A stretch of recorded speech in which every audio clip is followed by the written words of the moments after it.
Good evening. My name is Debbie Benezra. On behalf of the surviving generations of the Holocaust, I have the honor of interviewing Mr. Sidney Wald.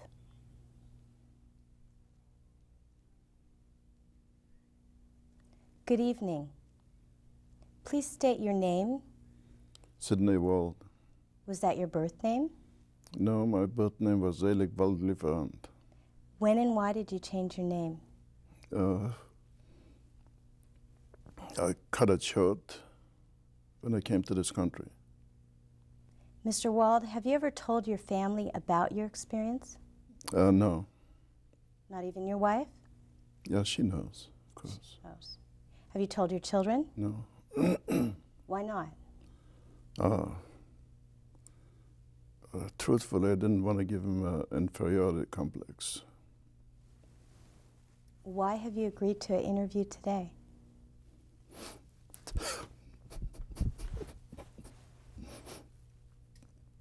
I don't know, I probably shouldn't have. Because it's not easy for me.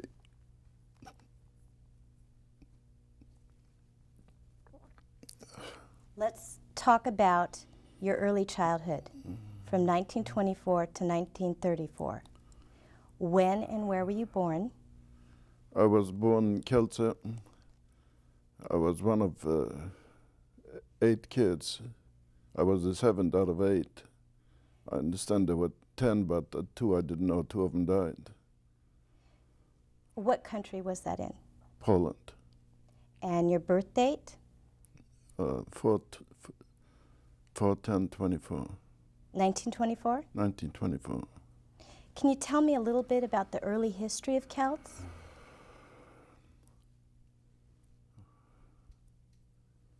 Well, Celts was like a state capital.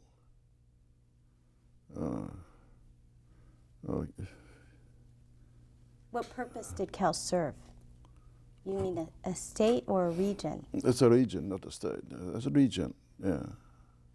Well, there was the courts systems and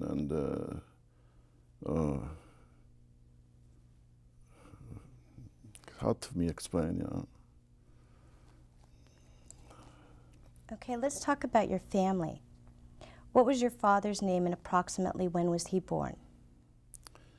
My father's name was Coleman, and he was born, I believe it was 1880. What was your mother's name and when was she born? Her name was Hinda, and she must have been, I think, 10 years younger, so 1890. Do you know her maiden name? Schlamovich. Do you know the date of their marriage? No. Describe what each of your parents looked like and what they were like as individuals. Why don't you start with your father?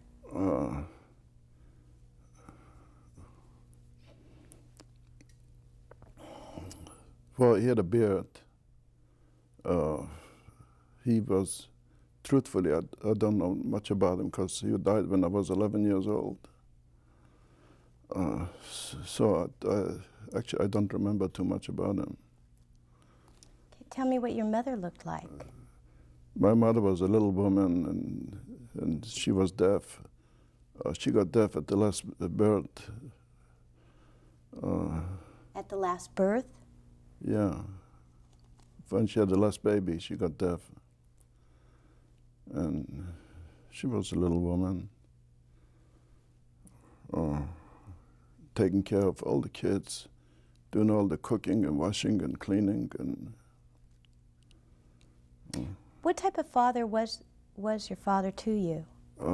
He was a good father, very good father. I didn't know him very long. Did you have any siblings?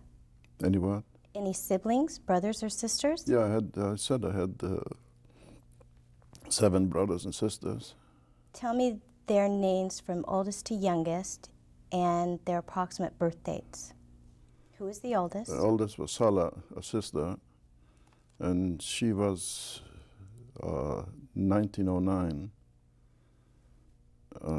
Next was a brother, and his name was Mendel, and he was 1912. And next was Joe. He was 1914. And next was a sister, Esther, and I don't remember. I think she was like 1920. Wait a minute. No. She was after Joe. She's after Joe, 1916 or 18. And then was Chava, another sister, and she was a couple of years younger, so she'd be in 1918. And then was another sister, Rivka, and she was probably around 1920 or 22 or 21 or something like that. And then I came, and I had a brother, Moshe, about 2 years younger, so I was 26. Now, you mentioned your mother was deaf. Do you know why or when she became deaf? Well, she became deaf when she had the last baby. Moshe? Moshe, yeah. How did you communicate with your mother? Well, we had to scream loud. She could hear a little bit. How was she treated in the community? Did her deafness affect her communicating? No. How did your mother handle so many children? Well, it wasn't easy, but she managed. Tell me how large your extended family was, and a little bit about them. Well, offhand I would say we were about 80 people in that city. And I had many aunts and uncles and cousins, and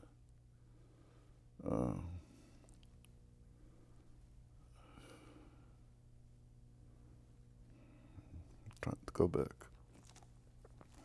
Do you remember getting together? Yeah, we were getting together all the time, probably. Yeah.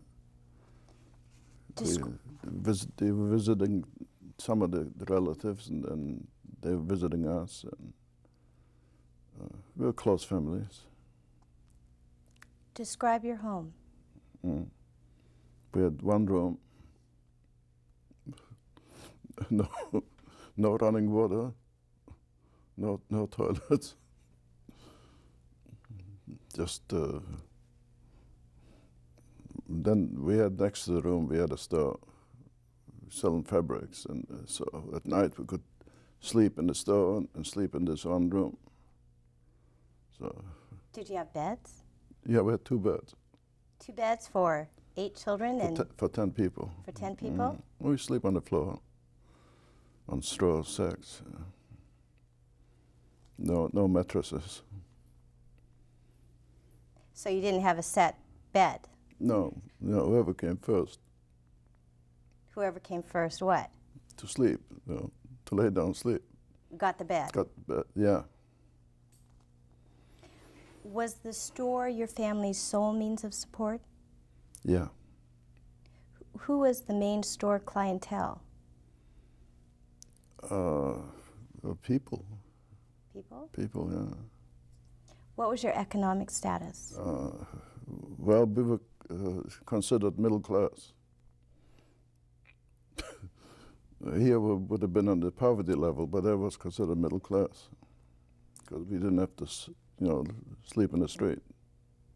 How did your family manage necessities for that many kids? Well, you have to. There was an outhouse in the yard. What about food and clothing? Well, we managed to have enough food to eat. No luxuries, but we had enough food to eat. Clothing, well, we were dressed. What was the population of Jews to non-Jews in Kels? There was a before the war, there was about 25,000 Jews, and I think the total population was about, I would say, between 80 and 100,000. How did the Jews and non-Jews get along? Well, we lived together. We tolerated each other. What do you mean by tolerated? Well, we didn't bother them. They did bother us, yeah. What do you mean they did bother you? Well, there was a lot of anti-Semitism in that city. A lot of anti-Semitism. Were there any long-time restrictions on what Jews could or couldn't do? Well, yes, the Jews couldn't work at government offices. So Jews were in business and they're tradesmen. What were some of the highlights of Kels? What were some of the highlights? Kels is a city. I mean, what sights would you see?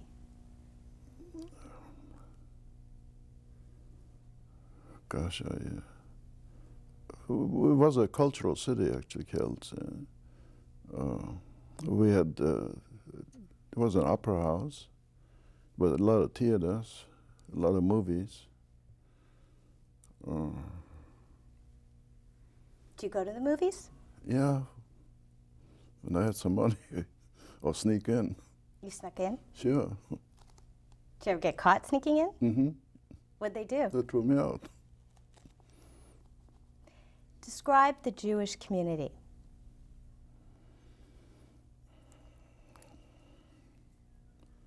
Well, with 25,000 Jews in the community, we all lived in sort of like, almost like a ghetto.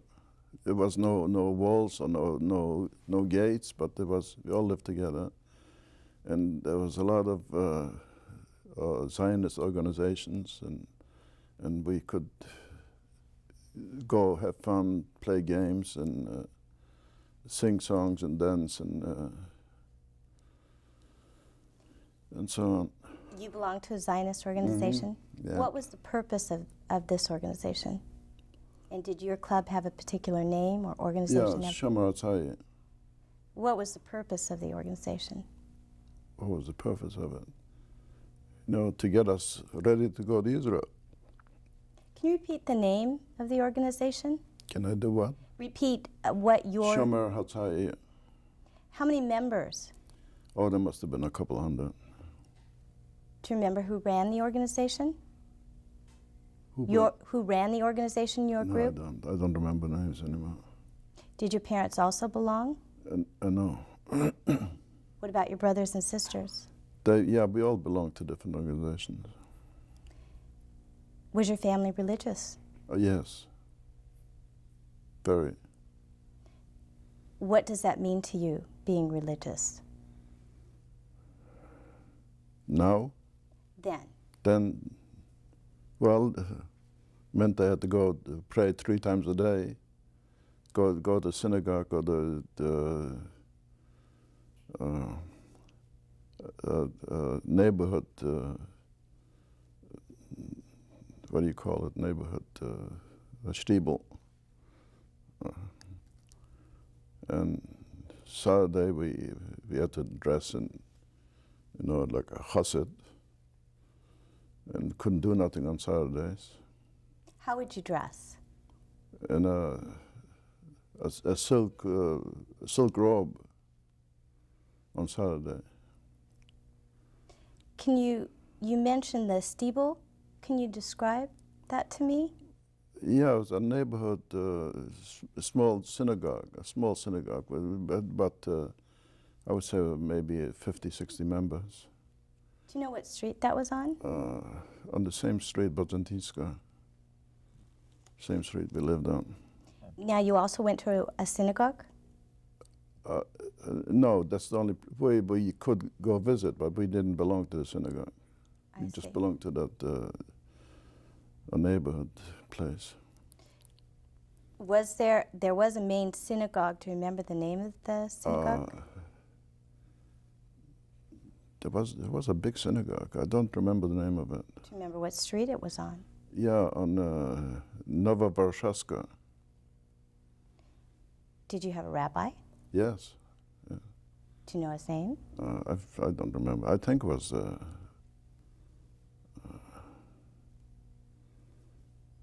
I don't remember his name. Did your family have other customs they followed?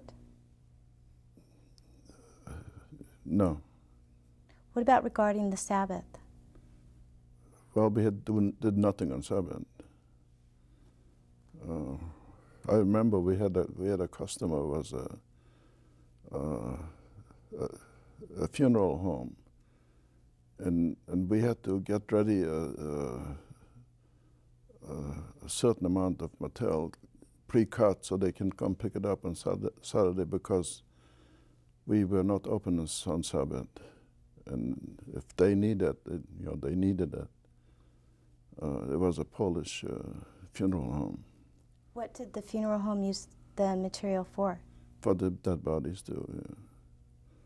Like sheets, white sheets, but we cut up so many yards for them, and they came pick it up on Saturday. They helped themselves. Was there a Jewish cemetery? Oh yeah. Mm. Do you remember where that was located? It was quite a bit out of town. Yeah.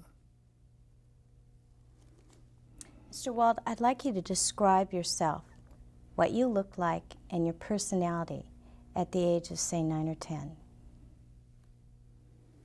Well, I was going to school, and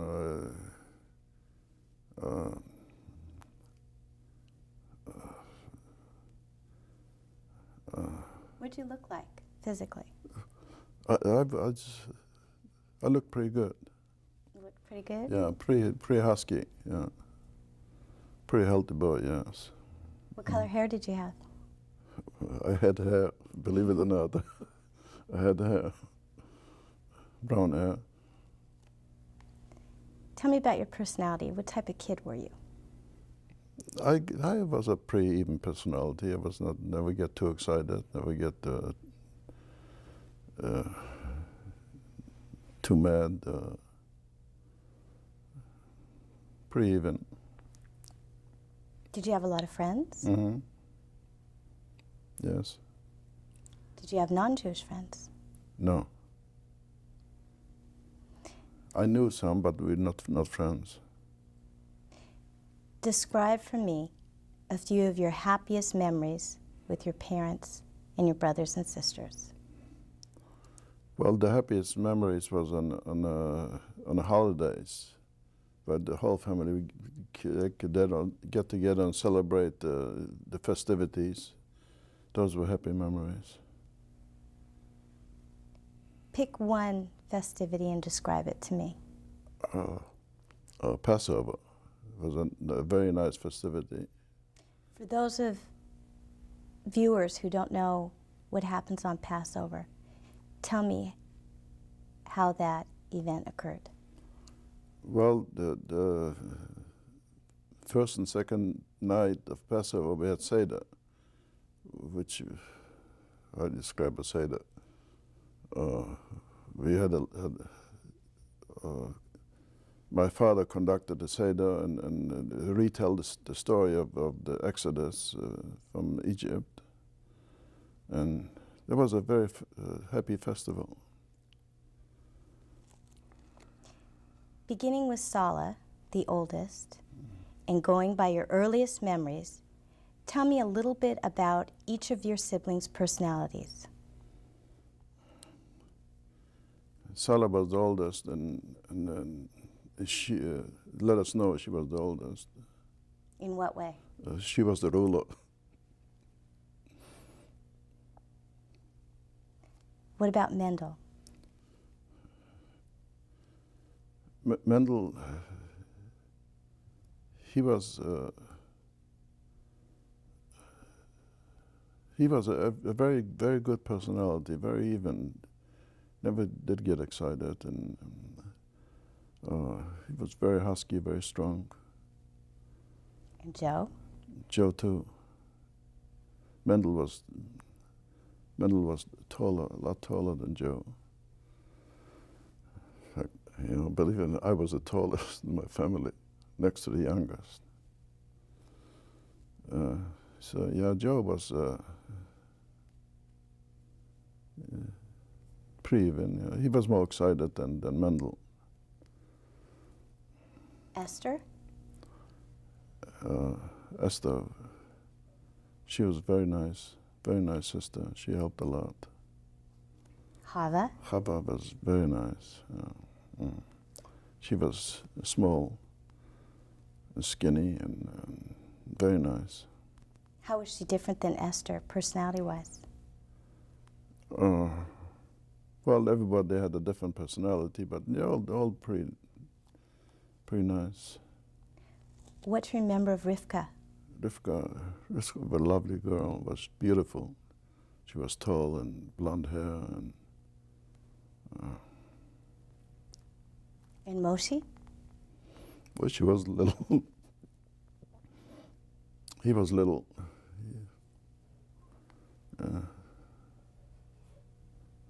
Well, he was 2 years younger, and we're the only ones who, get along the best, because I had somebody under me. Share with me a good time you had with Moshe. Oh, we were going to places together, going to parks, and he always wanted to go along with me, and I loved to have him along. What's it like to be part of a large family? It was very good. We were very close, and you couldn't help it. 10 people in one room. We had to be close, but it was very good to have a large family. I can't imagine having 8 children in one room and getting them to go to bed. Well, you go to bed when you're tired. And nobody told nobody to go to bed. In fact, everybody was anxious to go to bed, so you get a good place. What schools did you attend and who ran them? I started school when I was 3 years old and went to Ghetto, a Hebrew school. And I was going to that school for about 4 years. Then I switched to another school. And going to that school for about 4 years. Plus, I in the afternoon went to not the public school. It's a school where they teach not just Hebrew but Polish and everything and arithmetic and. So was that a public school? It wasn't a public school, also a private school, but that's strictly, that's what they taught strictly, not Hebrew. So we had to go to a different school for this. Do you remember the names of the schools? No, I don't. What about the Hader? I don't. What about the location? What street they were on? I don't remember the streets. I remember where they were located. I can picture where they were located, but I don't remember the streets or the name of them. Do you remember what they were by? One was by the synagogue. Was the school male, female? No, male. It was all male. All male. And how many students in your last school? The last school was a lot of students. It must have been about 400, 500. How long did you go to school?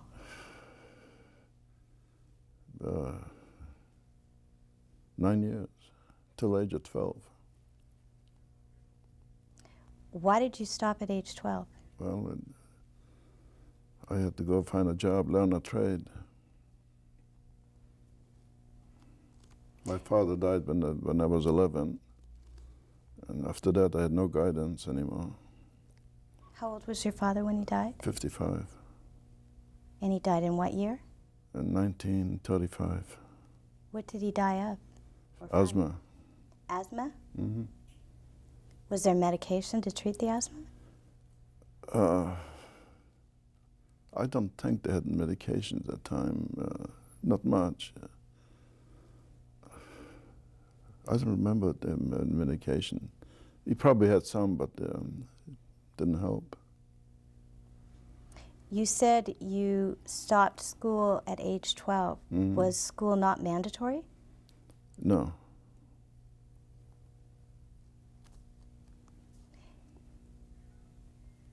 And you said you went to work at age 12? Mm-hmm. And Yeah. that was in what year?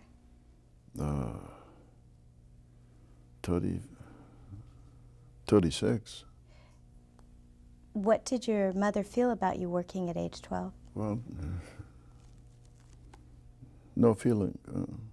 That was life. That's what I had to do. I had to learn a trade so I can earn a living in the future. Did Moshe stop school? No, he kept going. But you made up your own mind to stop school? Yeah, well, like I said, I had no guidance anymore. So. Not even your... And they're all saying, go learn a trade. You have to go learn a trade. They were all saying, meaning? My sisters, yeah, brothers. Tell me about where you worked and what your job was. It was an upholstery shop. I learned upholstery.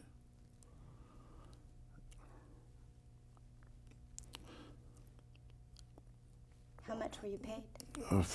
Nothing. $5 a month. 5 zlotys a month, which was $1 a month. Who did you work for? His name was Kaczynski, same as the Unabomber, same name. What was his first name? Isaac. How many people were employed there? About 4 or 5, maybe 6. How many hours did you work? 10 hours a day. Did you have any time for other activities? No, well, in the evening, yeah, we did some activities. What did you do? We'll go to organization. Describe the first time you noticed or experienced anti-Semitism. There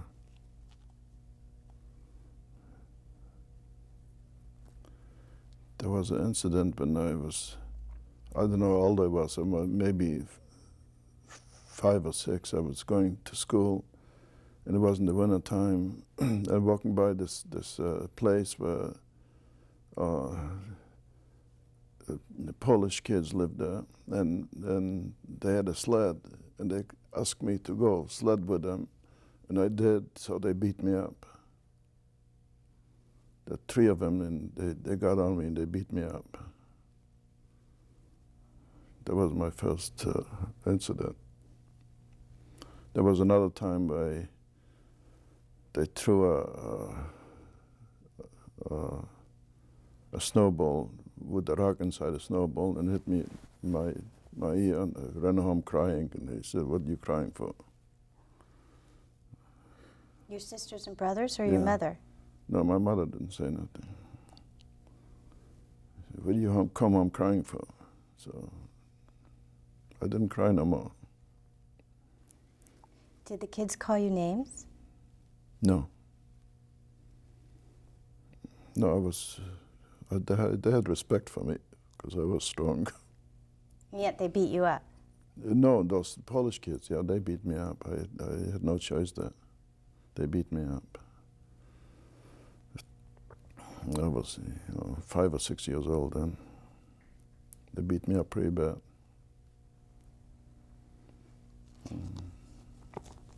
Do you recall any incidents involving family members? With what? With anti-Semitism? Anti-Semitism. No, I don't. No. My sister's Sala was, she was a dressmaker, and she had a lot of Polish clientele. So my other sister, Chava, she did corsets, and she also had a few Polish clientele, so. Between the time you took a job in 1936 to 1939, did you notice any changes in your city or in the community?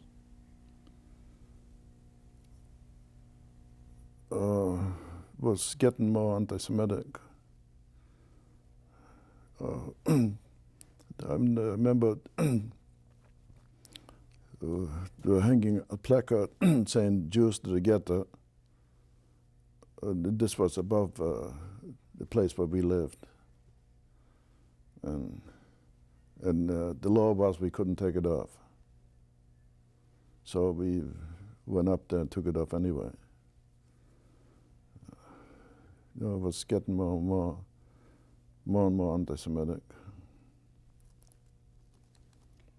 Did you witness any incidents between 1936 and 1939?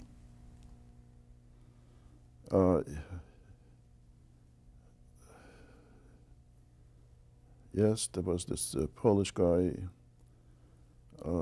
He was drunk, and if they're drunk, they were beating Jews, going out to beat Jews, and he's going in our street, beating Jews. So there was one. In fact, there was a friend of mine. He was a boxer, and I went over and hit him in the face and knocked him over. So he didn't bother us anymore. Was the boxer Jewish? Yeah. How did non-Jewish people respond to these type of incidents? They didn't care. What changes or incidents were happening in your life in the years 1936 to 1939? Well, not much. Not much. I lived day to day. What was happening with your siblings as far as work and marriage? Did any of them get married? Yeah, my oldest brother got married first, and he was married before the war. And in fact, a year after my father died, he got married. And he had twin girls. Right away? A year later. Do you remember his wife's name or the twin girls? I don't. And where was Mendel working at? Where was he? Do you remember where Mendel worked? Oh yeah, he was making uppers for shoes. He had his own shop. What about your other brothers? Where did they work at? Joe also made uppers for shoes, and he was with a partner making his own uppers. Kelce was the center for shoes. When you were 14 or 15, were you aware of the political situation facing the Jews? Oh yes. When I was 15, the Germans marched into Poland already in 1939. Prior to that? Yeah, the political was very tense, very tense. How would you describe the situation as you saw it? There was talk of war for about a year, and I remember Hitler came on the radio in Poland and talking about against the Jews and talking about against the Polacks and threatening he's going to march into Poland. And it was very tense. Were you concerned? Of course.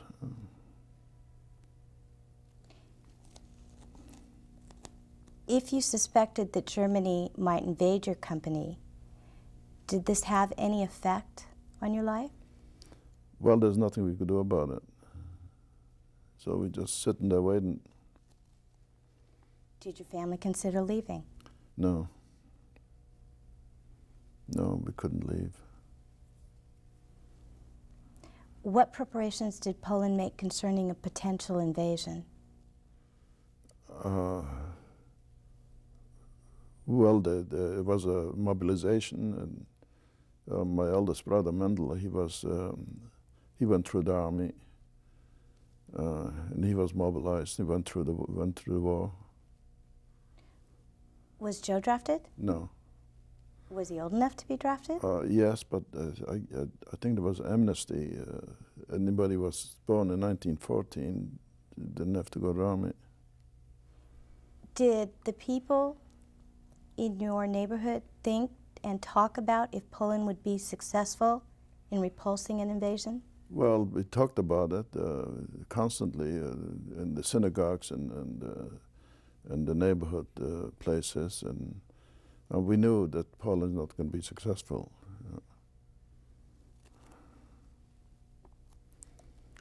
Poland had horse and buggies, but the Germans were motorized. After the mobilization, what was the next major incident? Well, the Germans invaded Poland. Did you hear about when the war started? Yes, yes. What was the date? September 1939. What did you hear? We heard the Germans marching into Poland, and every day we heard them going farther and farther, and there was practically no resistance.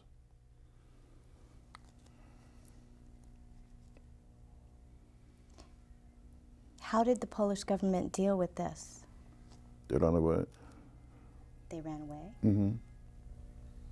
How did you know they ran away? Well, we found out later. What happened after war was declared? What do you remember happening? Well, after the war was declared, they just marched into Poland, and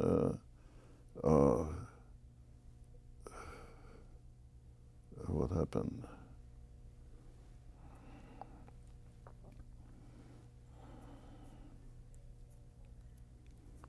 I'm trying to remember what happened. There was a mobilization, and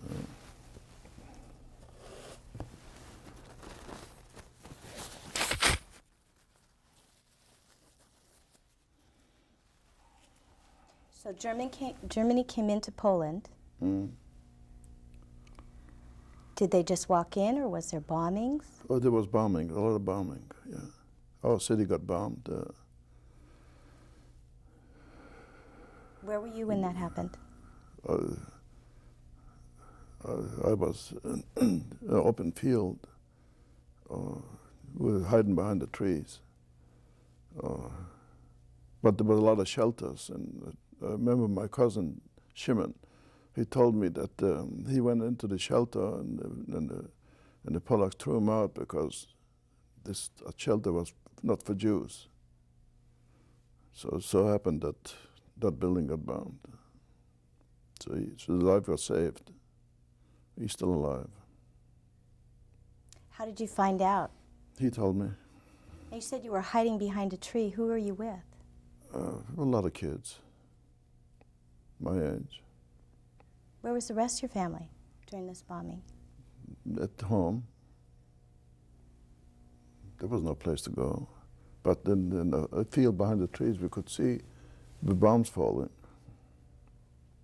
So we ran away from the bombs. So you were afraid? Of course. Did you yourself think of to go to a shelter? There was no shelter nearby, and I figured my best chance would be in the open field.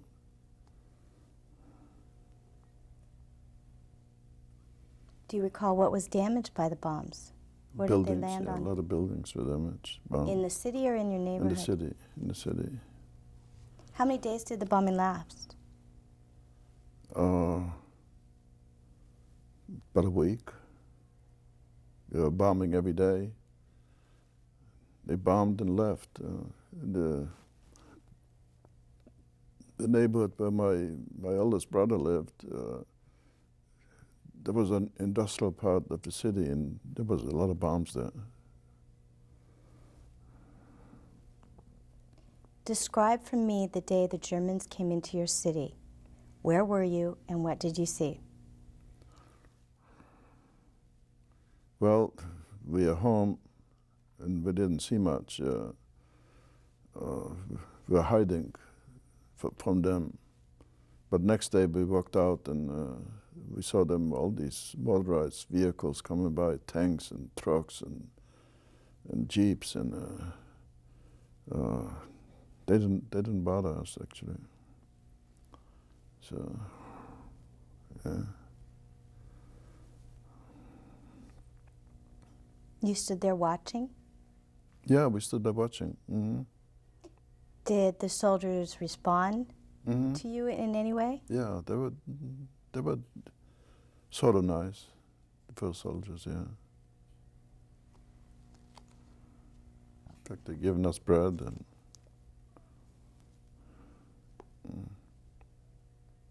What happened after that? well, when all of Poland was occupied, then they start making new rules. You know, Making new rules. rules? Jews couldn't walk on certain streets, and they took hostages, Jewish hostages, in case a German gets killed, then they would kill all the hostages. Did they just pick anyone, and how did they know they were Jewish? They knew. They knew exactly who was Jewish. How did they And know? if they didn't know, the Poles would let them know. They knew. What did you witness? What did you see? Did you see people? Yeah, I saw people. They picked people off the street, took them to work.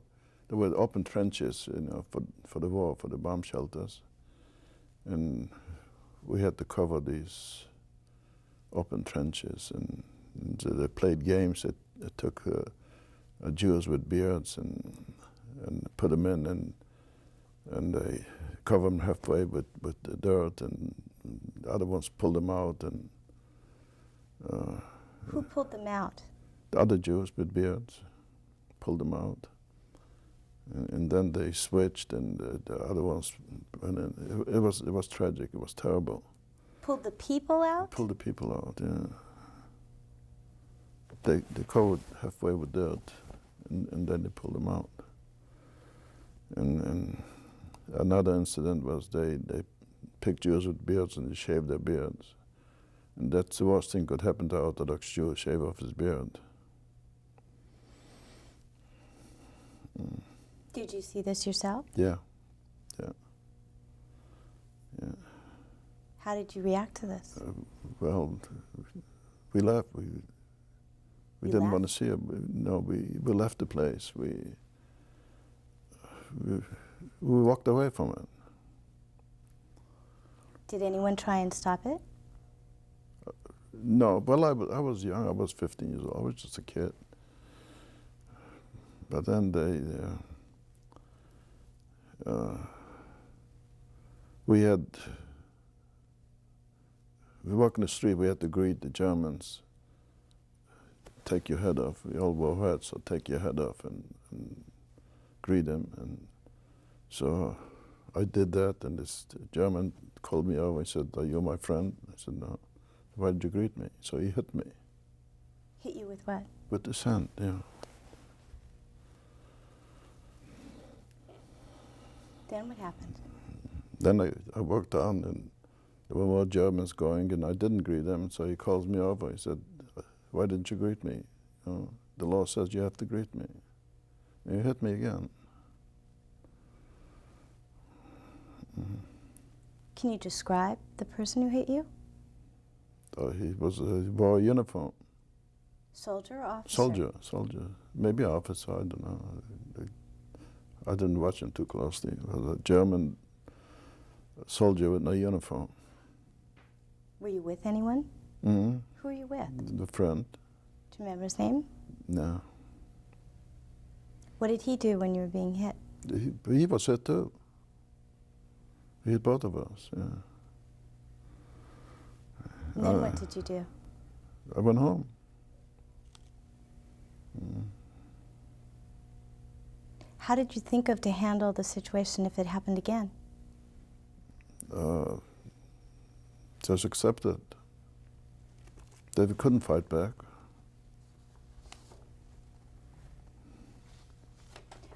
Did people try to leave the city? Yes, some left. A lot of them came in from other cities, and a lot of them left.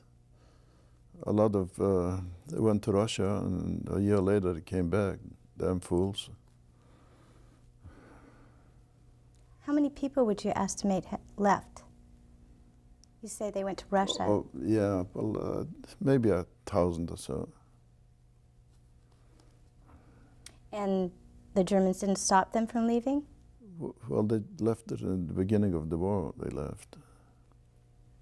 Now you mentioned there were arrests and some Jewish people, and they were released. Can you tell me more about that?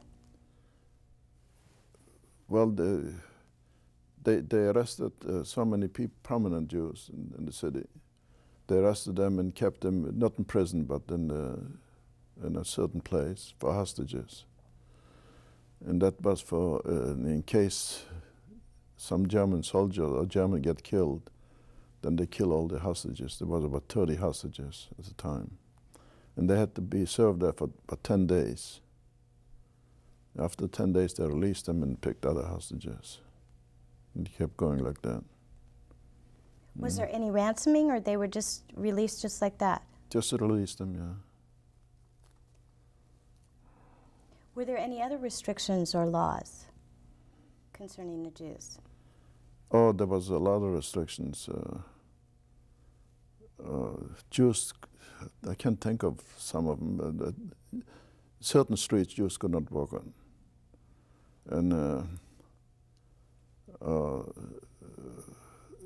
certain businesses Jews couldn't be in anymore. They had to turn the business over to the Germans.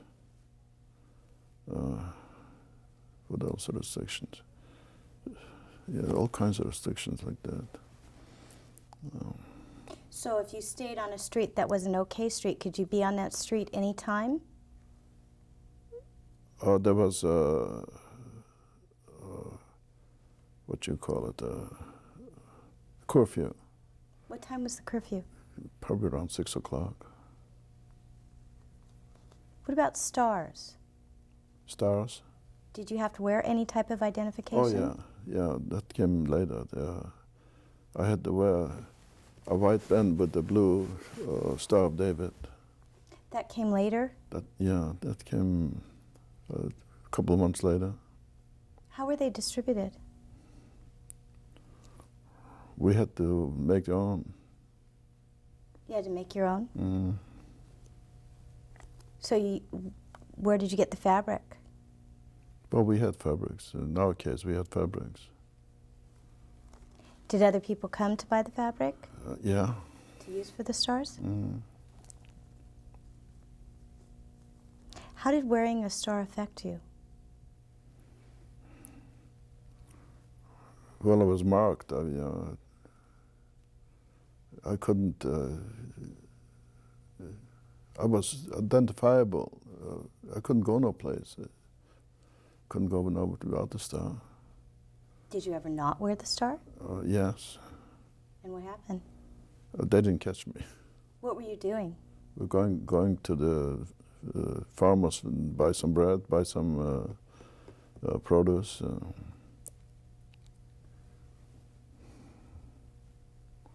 So I had to work outside the city to the farm countries. Mm. They all told me I didn't look Jewish, so I could go. I don't know what looking Jewish means. A lot of people look more Jewish than Jews do.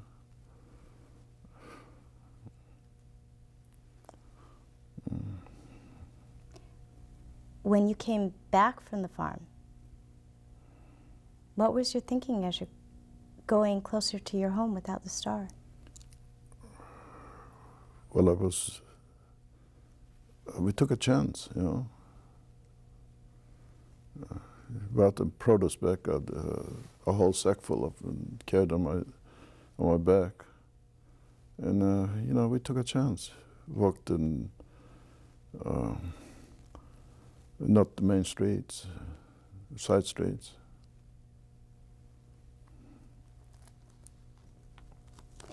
How did life change during that first winter?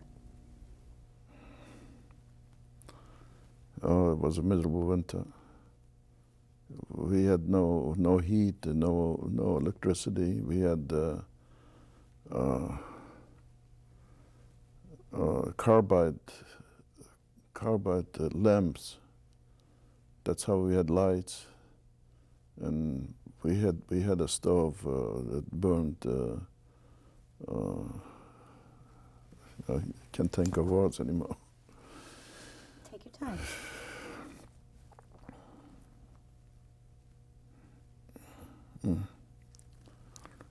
What was the weather like? You said it was terrible. What was it like? It was very cold. It was between 25 and 30 degrees Celsius. It was very cold, and snow drifts up as high as the building.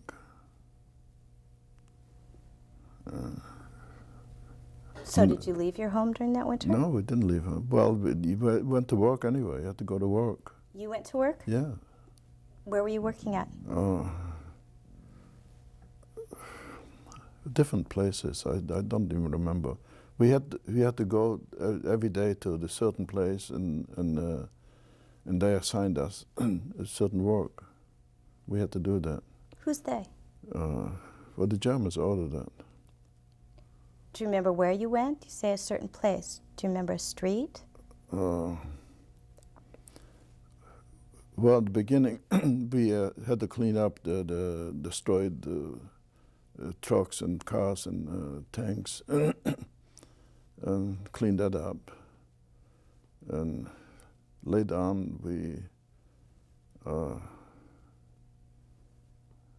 remember I went to this camp. I don't even remember what kind of work there was, but we stayed there for about 3 months in this camp.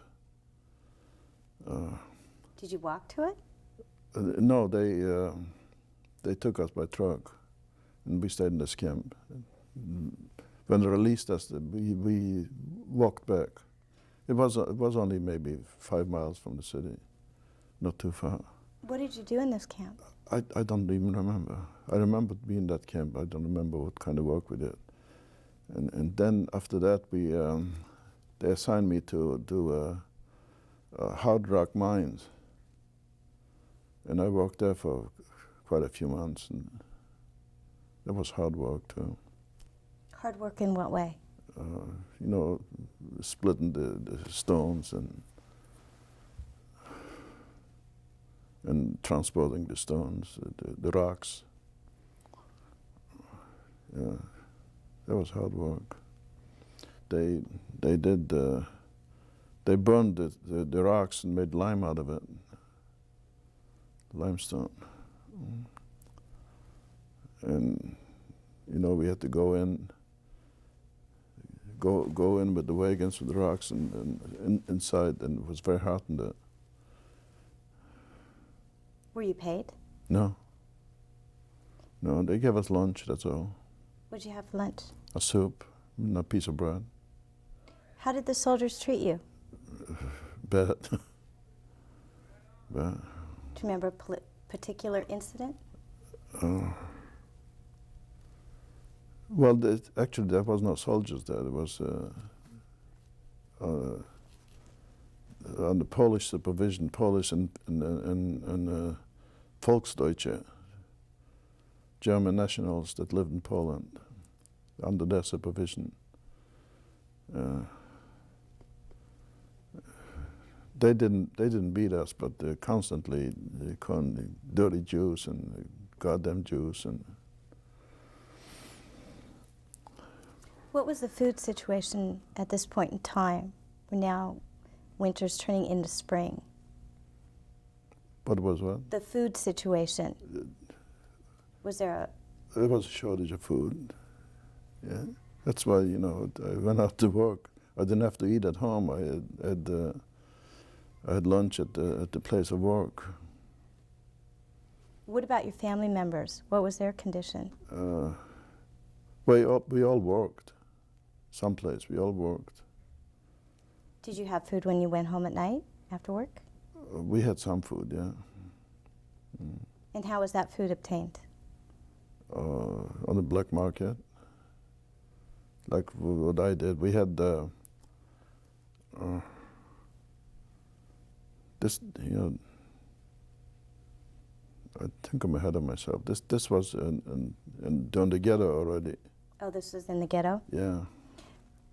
What was the price difference in food? This is pre-ghetto. What was the difference with the Germans in your town as compared to before the war? Like, for example, bread. Oh, it went up, way up. But before the ghetto, they had the Jewish bakeries, and they used up whatever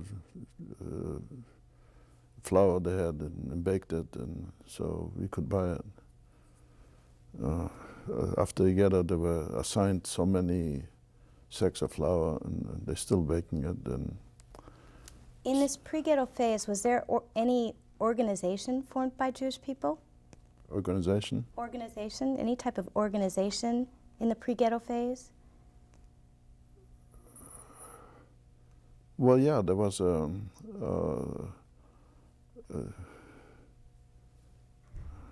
do you call it? A Jewish. What did they do? They were running the Jewish. They were running things, like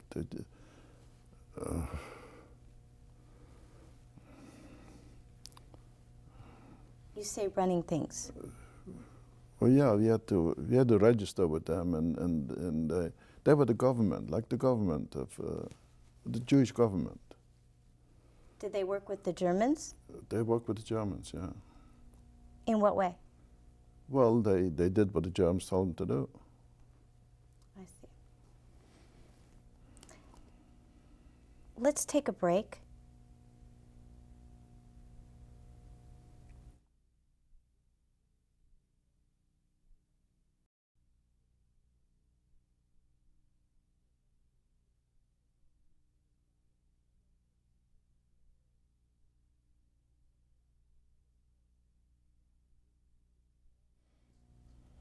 Tell me about the changes that took place in your and your family's life from the spring of 1939 through 1940.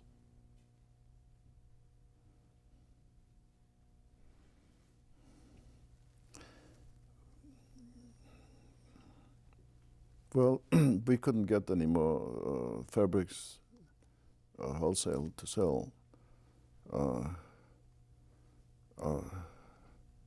remember my youngest sister. She looked like a shiksa. A shiksa meaning? A Polish girl, a Jewish girl, and she went to lodge on the train, which Jews were not supposed to go on it. And she bought a bunch of fabrics, and so we can come home and sell it. And as she came home, they closed our store already. Who's they? The Germans. They closed the store and confiscated whatever we had, whatever we didn't have hidden.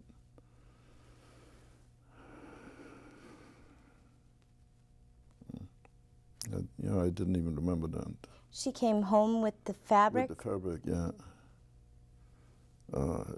It wasn't much. It was a couple packages that she could carry. And so they didn't take that because they already confiscated whatever was in the store. So we're out of business. What did you do with the fabric she brought home? Well, kept them. We could sell them to people who needed some fabrics on the open market. Yeah. Were there any selections or roundups? There were roundups. They're catching people off the street, men, especially men, catching them off the street and get them together, 8 or 10 abreast, and marching to a certain place, and then they selected that certain people go to certain jobs. Those were the selections that you're talking about, but those are not selections that I have in mind. What selections do you have in mind? Well, that's later on. Were you ever caught in one of these roundups? Yes. Yes, I was. And then after these roundups, we assigned certain job. Sometimes I stayed on the job for a week or two, because if they would feed us, we stayed on the job. We go back every day. Yeah, in fact, in the beginning, it was a job. I was working in a kitchen at this one camp where the Germans occupied, and that was a good job, peeling potatoes and all day long, doing everything for the kitchen, and it wasn't hard work, and it fed us, so I kept going back to this job. Now this was prior to the ghetto? Prior to the ghetto, yeah. Where was this camp located? Was it part of the city or outside the city? Outside the city. Was outside of the city? Outside the city. A long ways? Not a long ways, within walking distance. Certain things it's coming back. I didn't remember that. Yeah, when that job finished, they had to go on. They were the part of the occupation army. They moved on to going towards Russia. So that job finished, and go and get other jobs. What was Moshe doing?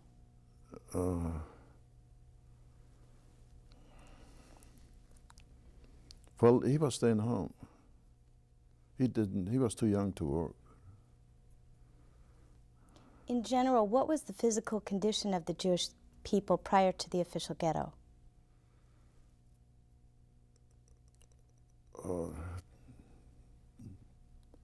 There were diseases coming in.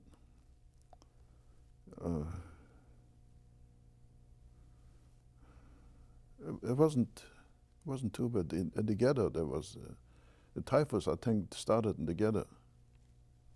When did your area become an official ghetto, and how did you hear about it? Well, they posted on buildings that at such a date the Jews have to go in the ghetto, and they outlined the ghetto certain streets, and the Jews that lived outside this area had to move in there, find some place, move with relatives or whatever. We all moved in. We didn't have to take anybody in because there was 9 of us already. Where were you? We were, our place was inside the ghetto, just on the edge of the ghetto. So actually the storefront was outside the ghetto already. Do you remember what streets bordered the ghetto? Yeah, our street was Byzantinska, and Stara Warszawa. I don't remember all the streets now. But our street bordered the ghetto. So what changes happened to your area when it was declared a ghetto? Well, we couldn't walk outside our store, and the window from the room was outside the ghetto already, and we couldn't walk out of there. So we couldn't reach our window from the outside. Did they board it up, or what stopped you? It wasn't boarded up. What stopped us? A bullet stopped us. It threatened with death. That's what stopped us. Were there soldiers outside on the street? Police. Police? Police, yeah. Polish police and some German police. Was there a fence? Certain places was a fence, yeah. Do you remember some of the other streets that were a part of the ghetto? Yeah, I remember the street, sure. Their names? I don't remember names. What about what businesses or structures or institutions were in the ghetto? Well, there was no businesses anymore.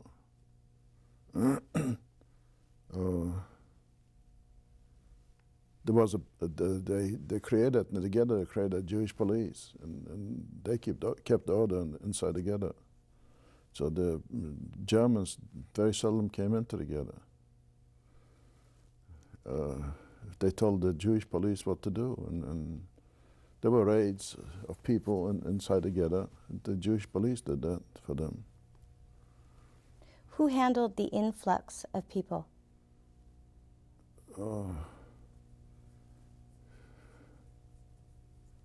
Well, it's like the Jewish Federation. We had like a government, the Jewish Federation. They handled everything. How did they deal with housing? Well, anybody that had some room had to take somebody in.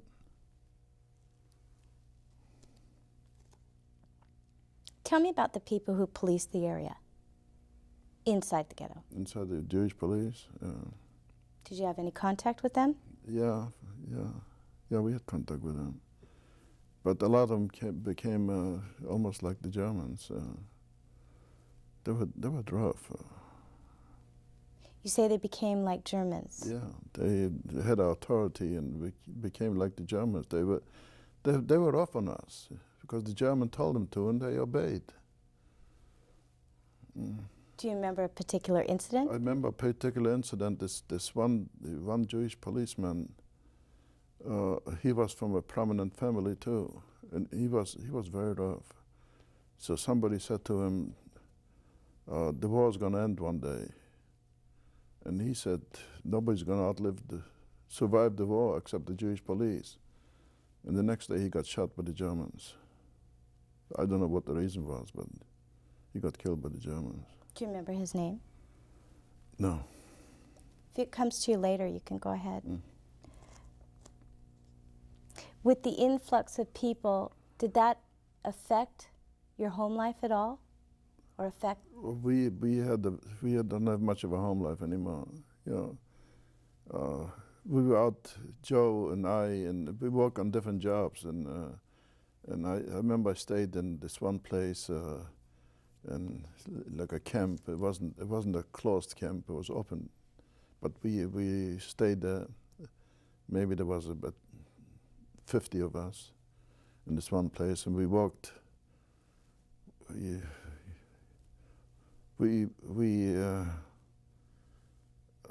took rocks and shredded them. Throw them into the shredder and shred rocks. So they used that for roads. It was hard work. But we stayed there for a few months, and they fed us there. We had at least 2 meals a day. And from there we could go to the farms and steal potatoes and cook them ourselves, and go in the fields and steal potatoes. What happened next, after that? After that, well, that ended, and we went back to the ghetto and stayed in the ghetto. I don't know if I had any more jobs, I don't remember. It was a pretty miserable life. What was the physical condition of the people? The ghetto was getting bad. What do you mean by getting bad? Describe it to me. Well, there was a lot of hunger, people starving to death. And of course the typhus came in and killed a lot of people. Especially very strong people, but they killed them right away. How were burials handled?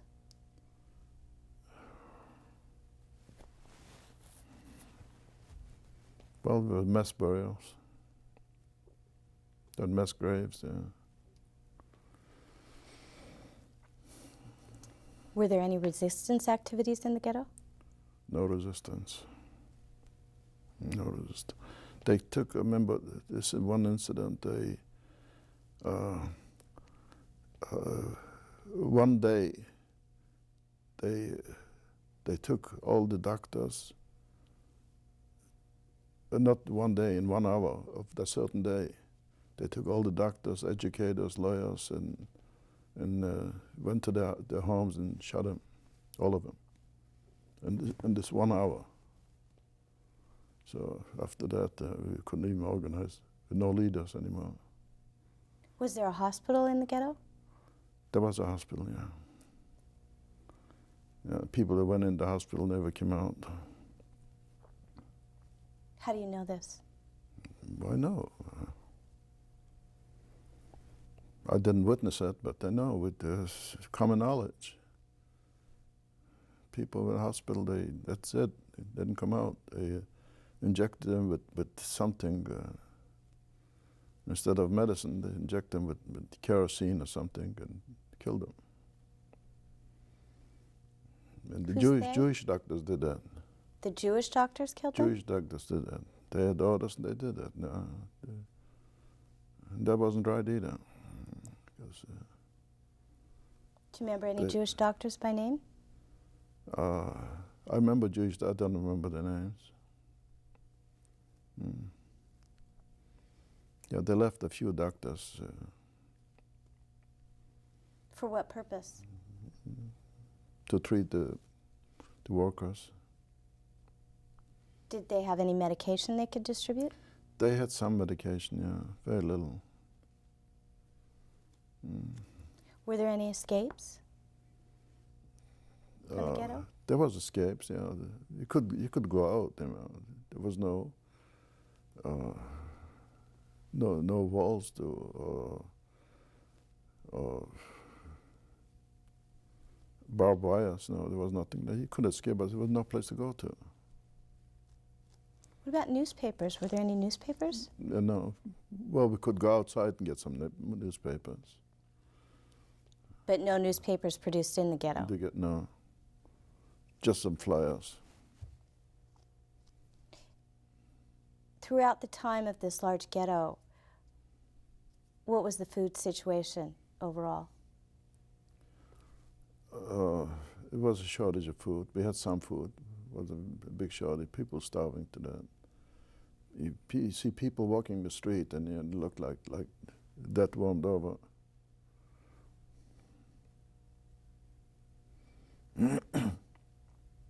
How did you deal with walking on the street? How did I deal? We kept walking. You know. Was there ghetto money? What did you use for money? No, we had the Polish money. We could buy things from the Poles.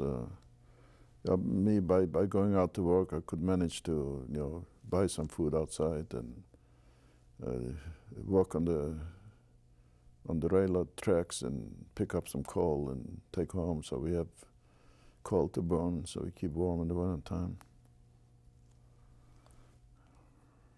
How did the ghetto inhabitants get along with each other? The best we could,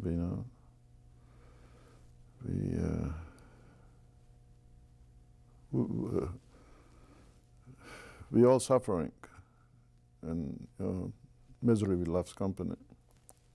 How did you help each other?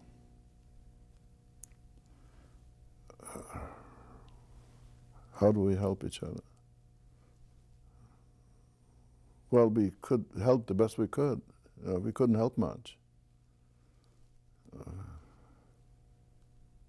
Were there any rumors going around in the ghetto? We're talking about now, towards the last days of the ghettos. Did you hear any rumors? Yeah, there were rumors that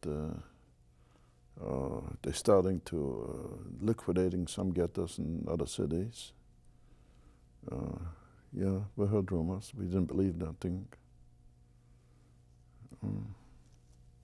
What happened next? And then I believe that was in 1942 in September. There was a liquidation of the ghetto. There was three transports. I happened to be on the third transport, and they gave people a few hours to get out. Take whatever you can take on your back and leave and go out. Did you go with your family? I went with my family, yeah.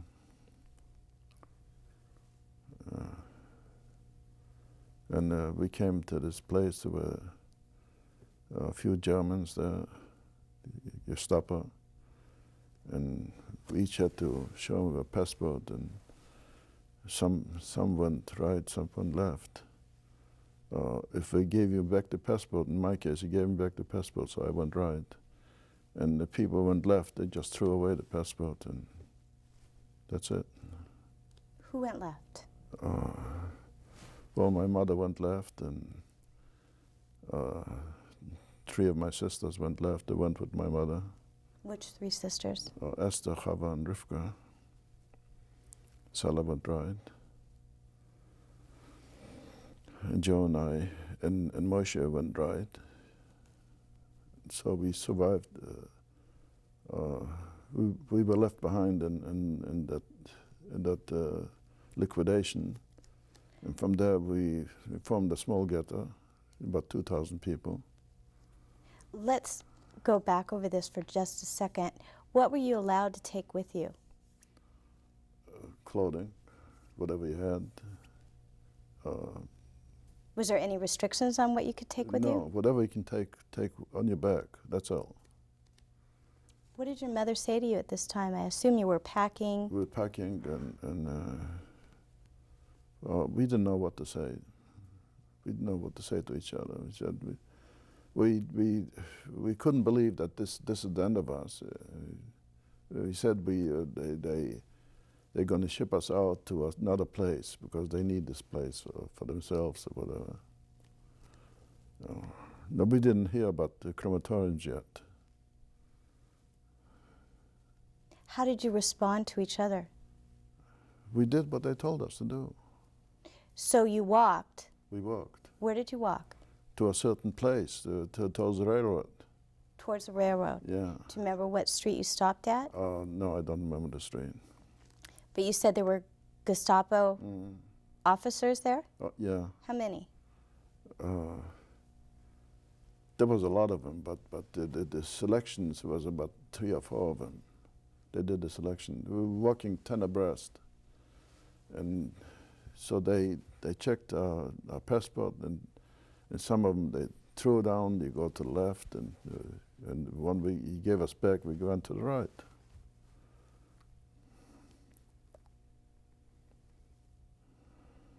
And where was Mendel at this time?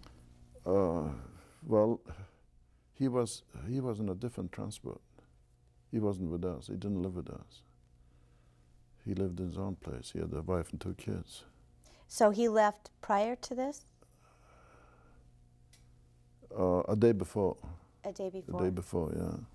So I'm trying to get a picture of what this was like. You're standing in line. What's going through your mind?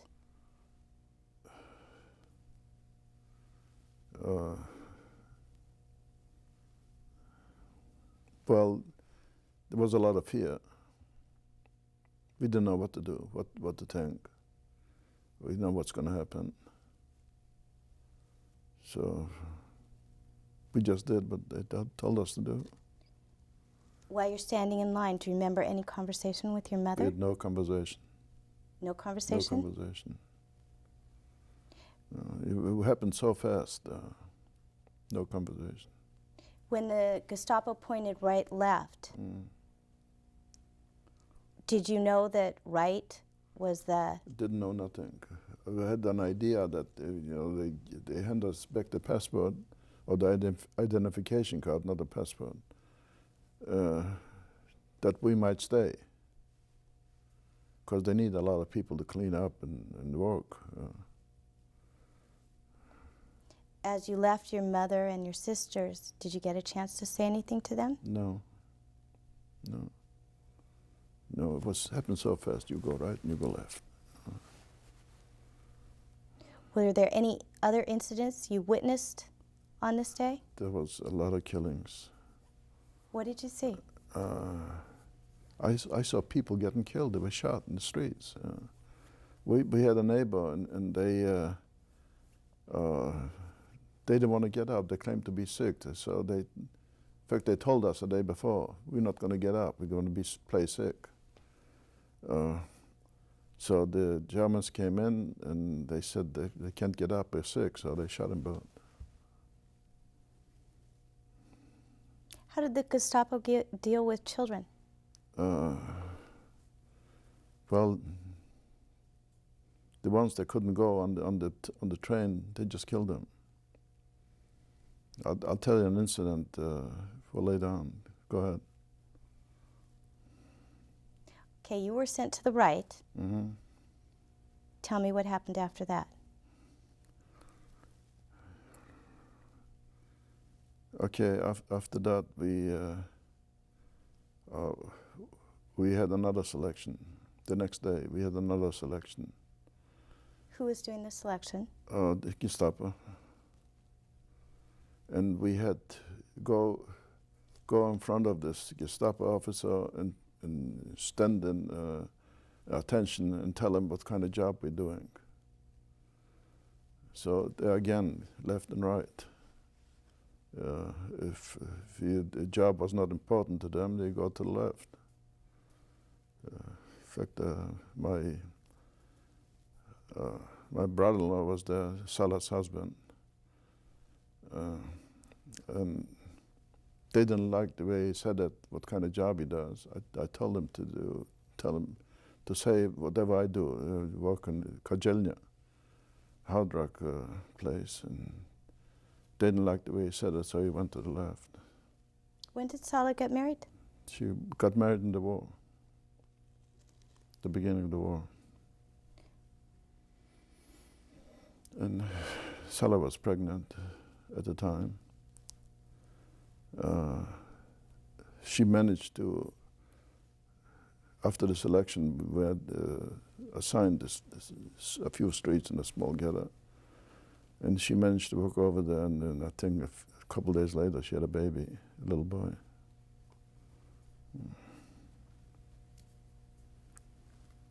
What happened to the baby? What happened to the baby? He was there till the liquidation of the small ghetto. When they liquidated, they took the baby, threw him there and shot him. Were you with Salah? Mm-hmm. Mm-hmm.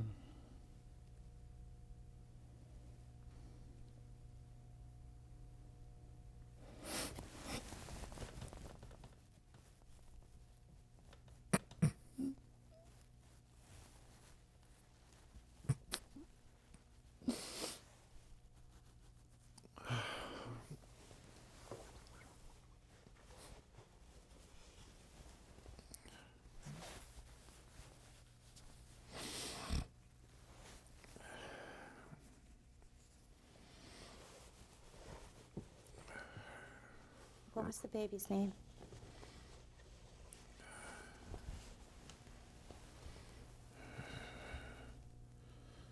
Coleman, my father's name.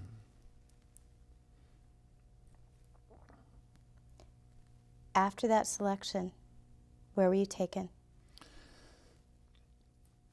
You said you were taken to some streets. Do you know the names of the streets? We were taken to this factory, Ludwikow. Describe the factory to me. It was actually a farm equipment factory, but we're making the one-horse wagons for the Russian front. And so we went there and we lived there. Who's we? We about 300 of us. Who was with you as far as family? Joe and Salah were with me, and I had a couple cousins there with me too. Where was Moshe? Moshe, he left. He was taken to another camp. Do you know what camp he was taken to? He was Pionek. Now, just for a moment, I want to talk about this ghetto that you were, smaller ghetto that you were taken to. Did you refer to it by a name? I don't recall that. No, I don't recall that. How many people were in this ghetto? About 2,000. Now, did you stay in this ghetto and go out to work? Yeah. Describe your quarters. In the ghetto.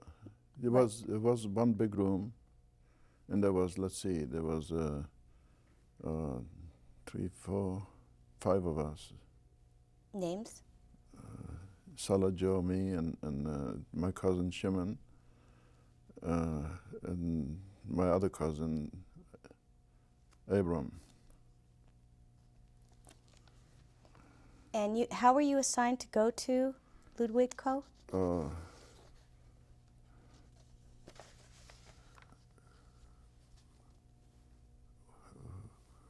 Well, I think Joe was working there already, and then I went in the morning. I went marching, about 300 people, marching to this Ludwikow, and I came over there and I was assigned a certain job. Describe your work day there, a typical day working there. Typical working day. You got up in the morning, Yeah. and then what?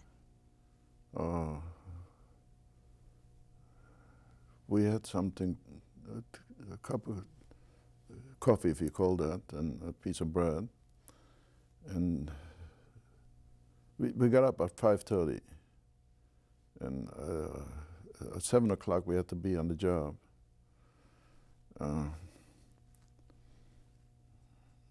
So 7 to 6, 11 hours. What was your job specifically? I was on this huge press, and we were pressing in the axle into the wheels of the wagon, and it was a tough job. Doing this for about 8, 10 hours. Were you fed during the day? Lunch. Consisted of? Soup. Were you allowed to use the facilities? Yes. Any rules regarding the facilities? No.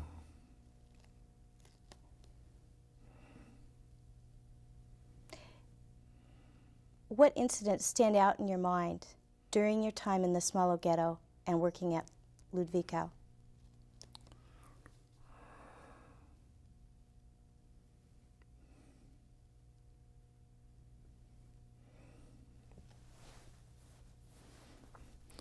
I remember one incident. This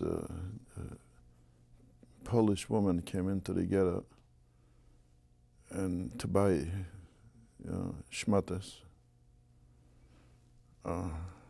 Schmattes are?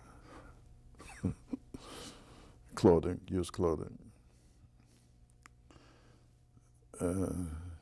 She so happened that a Gestapo was there at the time, and she ran to hide out, and he ran after her and shot her.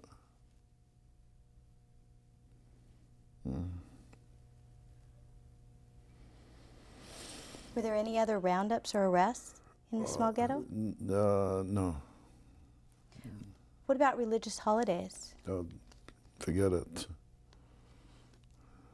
They knew the religious holidays, and they took us out and to do something, take a bunch of rocks, throw them from one place to another, and then go over there and throw them back on religious holidays.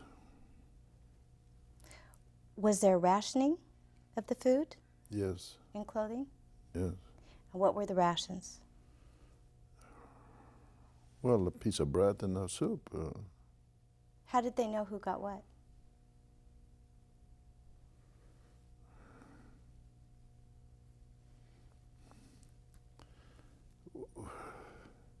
Well, if you didn't line up to get your portions, you were assigned so much for the week. Any other instances you remember in the Small Ghetto or at work? I don't remember many incidents. What about resistance or sabotage activities at work? There's none. What did you talk about at night? Well, we talked about what's happening to us. We had an incident where this a couple guys they went on the transport to Treblinka, and they're loading up up in cars, boxcars, with these schmattes, and they were hiding underneath the schmattes. So they got away from there. They came back and they told us what happened. We almost killed them because we couldn't believe it. At this point in time, did you have any communication with your mother or your sisters? No. Did you have any idea where they were? Yeah, after that we had an idea. They went to the gas chambers. So you knew about the gas chambers? We knew when they came back. Yeah, eventually we knew about the gas chambers. How long were you at the smaller ghetto? I believe it was less than a year. What happened next? Well, they liquidated it, and they had two. What do you mean by liquidated? They shipped us out of it. They took all of us out of this small ghetto, and one transport went to Ludwikow, and another one went to Henrikow. They were working together. These two camps. One was making the wood products, and in Ludwikow we assembled them. I don't know, about 300 to 400 people in each camp, and the rest of them they shipped out to other camps. Where did you go to? At Ludwikow. So you went to the same place that you were working at? Yes. Were the conditions at that point any different than before? Well, different, that we all in one huge barrack. Describe the barrack to me. Well, there was one open room barrack with bunk beds 3 high, and 2 people to each bunk, and there was a front room where the Jewish police stayed, and there was a kitchen where they cooked all the food for us, and the washroom and toilets on the outside. Do you recall any incidents there?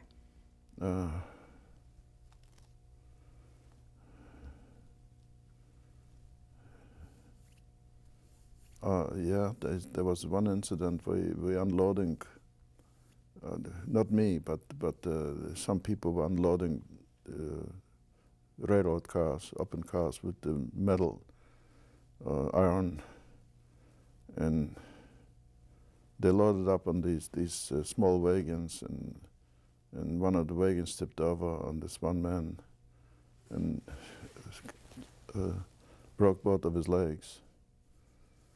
So they took him in and gave him a shot of something, and he died instantly.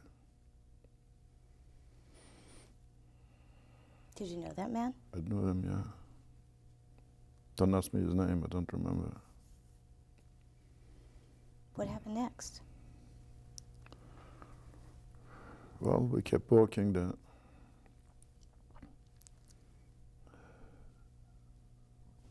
There was a daily routine: go to work, come home, go to sleep, and get up, go to work. Daily routine. How long were you there? Until July of '44. Do any officers or soldiers stand out in your mind from that camp?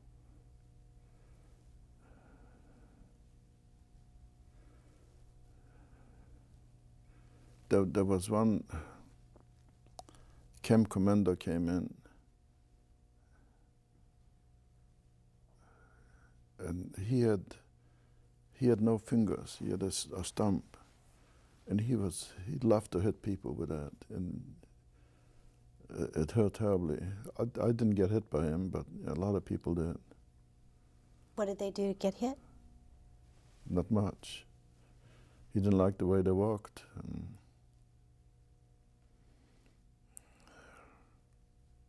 So you were there for how long? Until July '44, so about a year and a half, I think. And what happened next? And next we went to Birkenau. Was there a selection? No, everybody did. Everybody went to Birkenau. Everybody went to Birkenau. How did you get to Birkenau? On the open rail cars. Was Joe with you? Mm-hmm. Was Sala with Yeah. you? How many people were in the car? 40 or 50. Were you all together in the same car? Joe, Sally, and you? Yeah, yeah. How long were you on that car? Day and night, I can. Yeah, next morning we came in. We stayed on the car for the whole night, and next morning we unloaded us in Birkenau. What did you see as you were unloaded? Pardon me? Describe what you saw as you got off the transport. We got off the transport, we came in to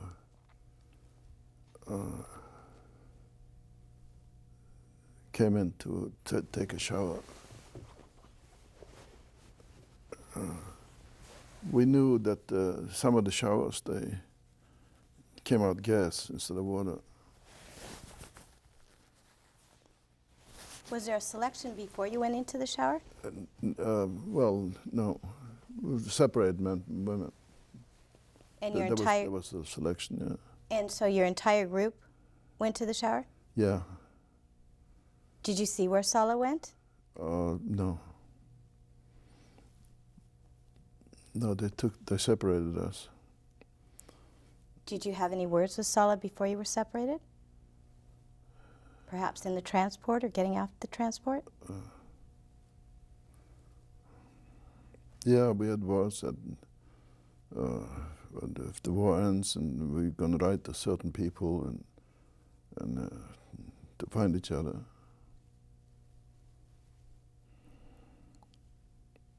So you and all the men, including Joe? Including Joe. Where did you go? Went into the shower and take everything off and throw it away and go in the shower naked and so it happened that we showered and they gave us striped and we went out from the shower and shaved the heads. And I was standing next to Joe and I couldn't recognize him.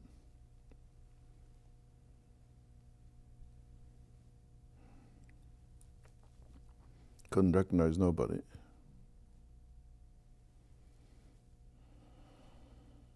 Then what happened? Then what happened, the reason we stayed all night in the boxcars, because they didn't have room for us. So they gassed gypsies, 10,000 gypsies, to make room for us. So we came into these gypsy barracks. They still had those the gypsy blankets, and that's what they used. Were you identified in any way? Yeah. How? Tattoo. They tattooed everybody. They gave us numbers. We had no names from then on. Numbers. Who tattooed you?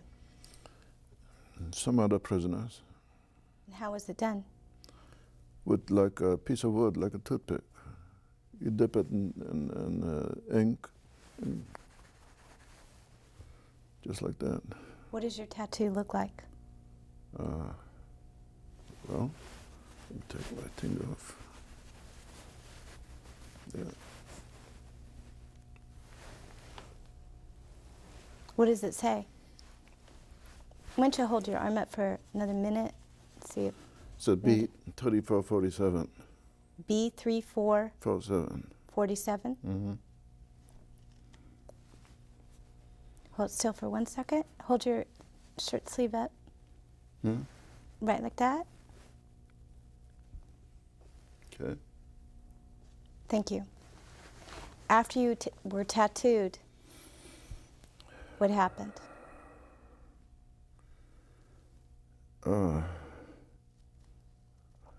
We had to line up, stand about eight wide and whatever long that was, and stand there. I think we stood there for about 8 hours, just standing still like that. And if you moved, they were throwing rocks and hit you with rocks. And that wasn't That was the couples. Some are German, some are Polacks, some Jewish couples. They treated us miserably. What happened to people who couldn't stand that long? But they fell. They beat them. Who beat them? The coppers. They beat them. And by coppos you mean? A coppers means that the guy in charge. Jewish or non-Jewish? Both, mostly non-Jewish.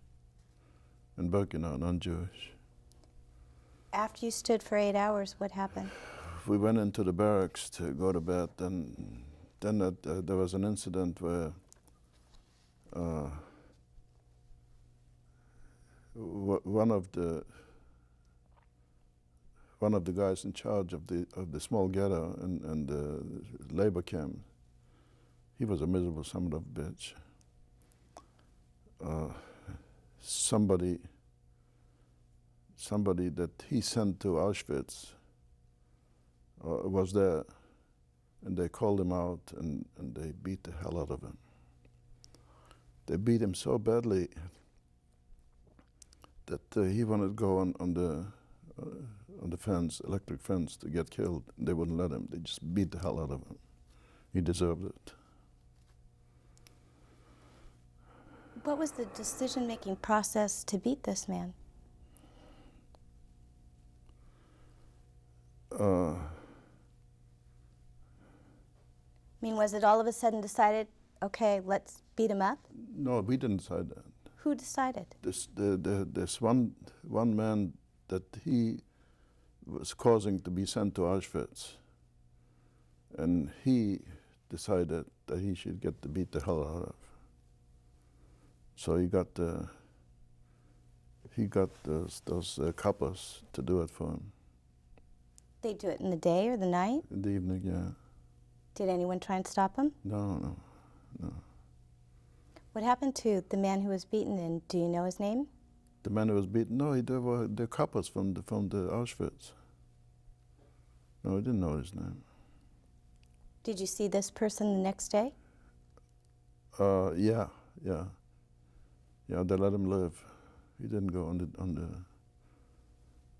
But eventually he died anyway. How do you know this? I heard. I didn't see him do it, but I heard about it. Were you assigned any job in Birkenau? No. So what was a typical day like? Stay in the barracks. The whole day? And stay in attention. That was a day. That was, I believe we were there about 3 or 4 days. And from there we went to Treblinka. To where? Treblinka.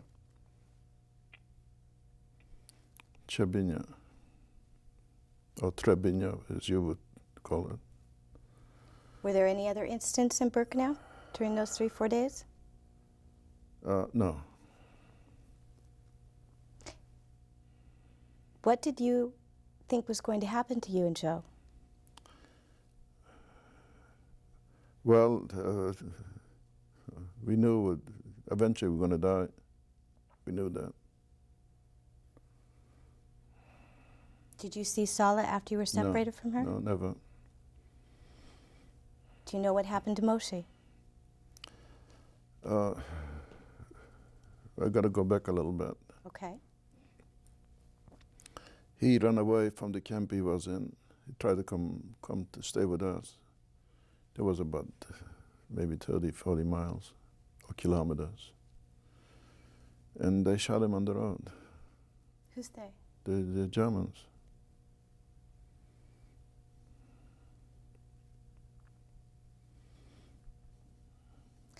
What camp was Moshe in, and was he coming to meet you in Birkenau?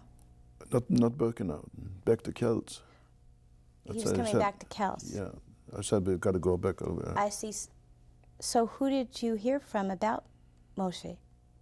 How did you know he was shot? We heard about some people that did come back. They managed to escape and did come back.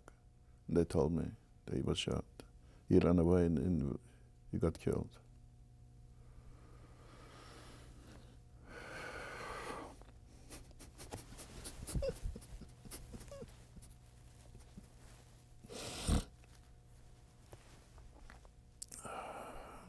Was Joe with you when you found out about Moshe? Mm-hmm.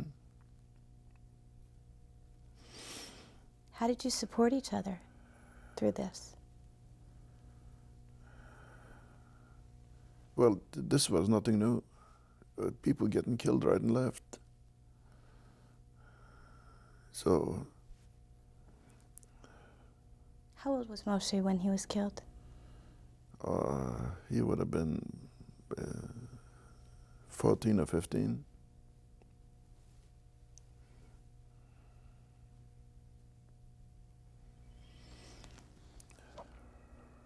How long were you in Birkenau?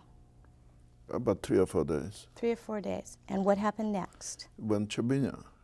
Was there a selection? No, the whole transport went. Yeah, the whole transport went to Chabinia. So the original transport from the ghetto is. No, from this one camp, the Ludwikow.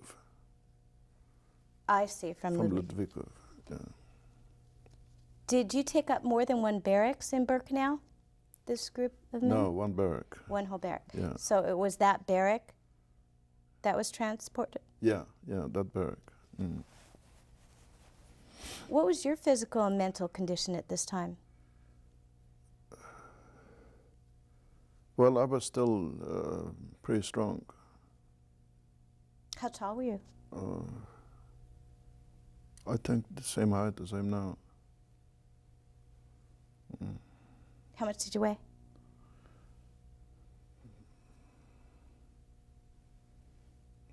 80 kilos, 100 no less than that. About 170 pounds, I would say.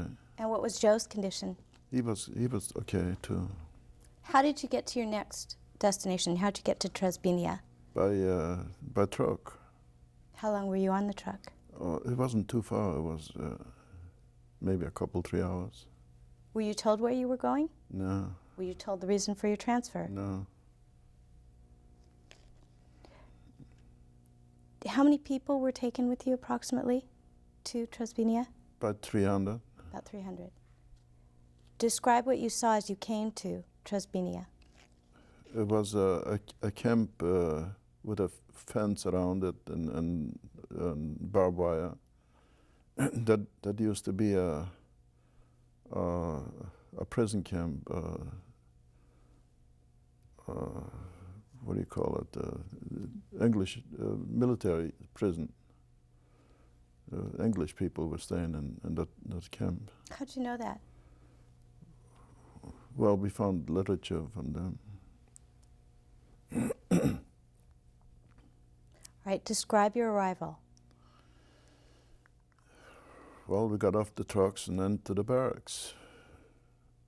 We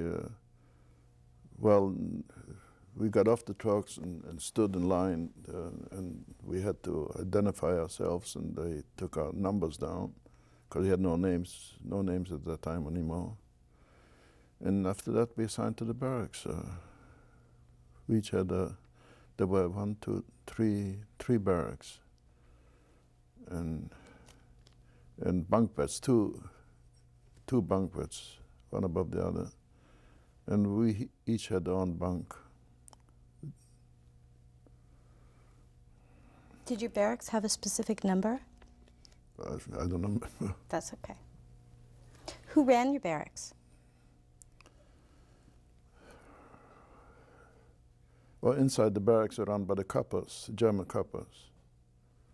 And outside there were the German guards, military, SS. Outside of your barracks, describe the people in the camp, their sex, ages, nationalities. We were all men. What about the age range? The what? The age range? The age range? I would say no older than 40. Approximately, what was the number of inmates in the camp? About 300. About 300.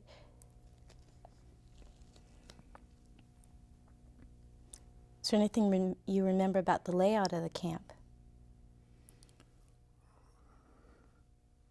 Yeah, it was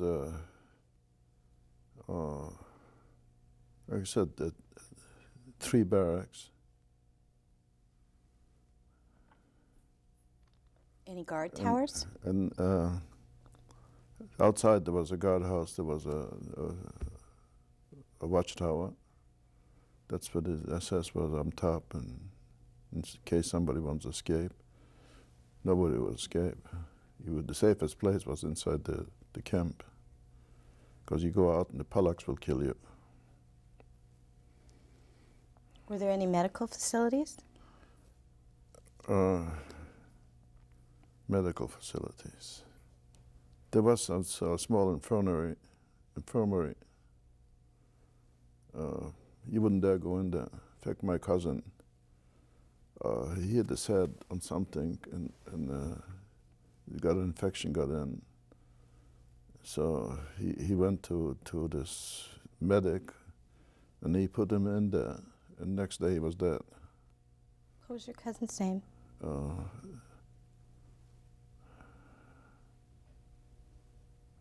Shmuel. No, Abram. Shmuel was his brother. He got killed. Abram. How old was he? He must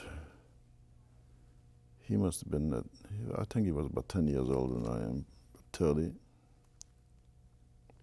What about the sanitation facilities in that camp?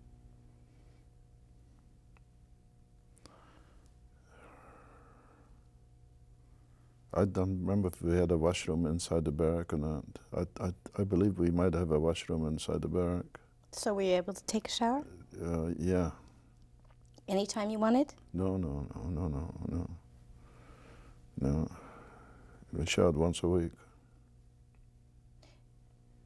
Describe your next day in the camp, what a typical day was like from the time you got up. Well, we got up and they gave us a piece of bread and some black water or dark water, and we went to work. We went to work in a oil refinery.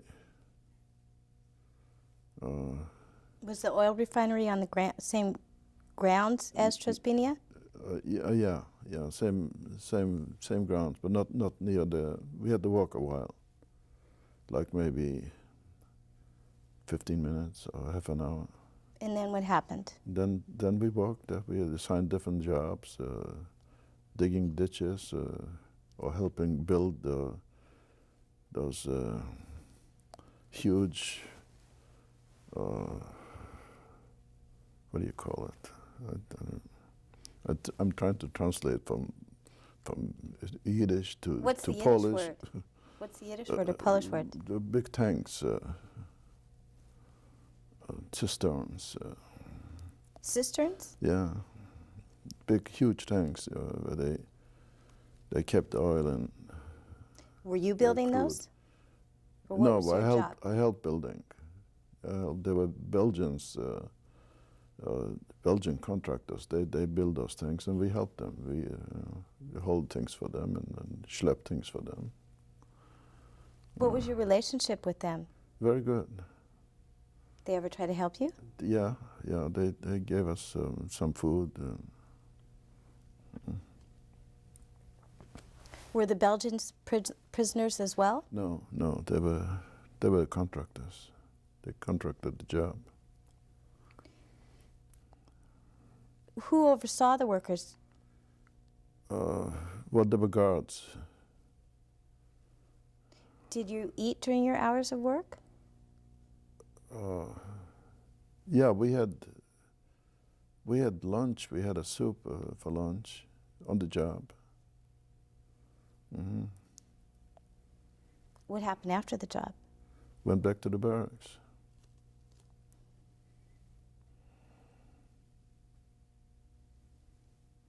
Let's take a break. Okay.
Okay.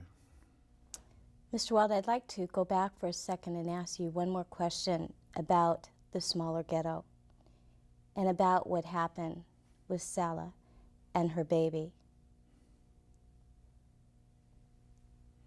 Did anyone try and stop what was happening to her baby? No. No, a lot of SS or Gestapo there, and they threw us out of the housing, and she went out with the baby, holding her baby, and they just grabbed the baby from her and threw up there and shot it.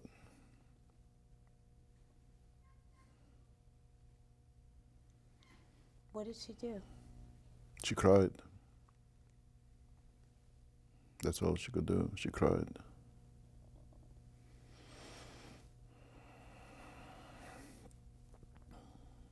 Did you talk about it in the transport with her to Birkenau?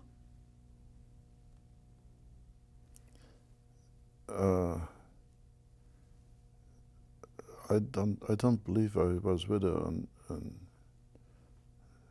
this incident didn't happen going to Birkenau. It happened in the smaller ghetto. The smaller ghetto, going to the labor camp. I'm sorry, to the labor camp. Yes. I see. So you weren't together? Yeah, we were in the labor camp. We were together. Did you ever discuss what happened? Yes, yeah. But what can you say? You know, sorry this happened.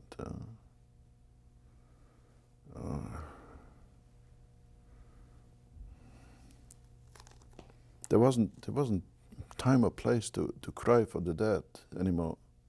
We didn't cry for the dead anymore. We just kept on living. I remember an incident. We were in the labor camp in Ludwikow. We were walking outside the barrack, and all of a sudden the one guy said he was bleeding from his right arm. And he said it felt like a bee sting. A bullet went through it. Some Ukrainians were watching us, and he was sitting up in the tower and just shooting into us. It hit him in his right arm.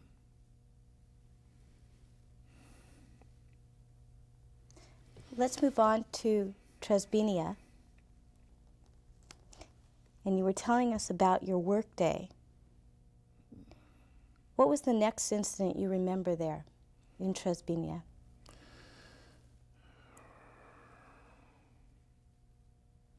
There was a couple guys there. They were snitches. For a piece of bread, they snitched on everybody. So we found out about it. And we got together. We waited for him to come in the barrack, and as he came in, we put a blanket on his head and beat the hell out of him. We didn't kill him, we just beat him.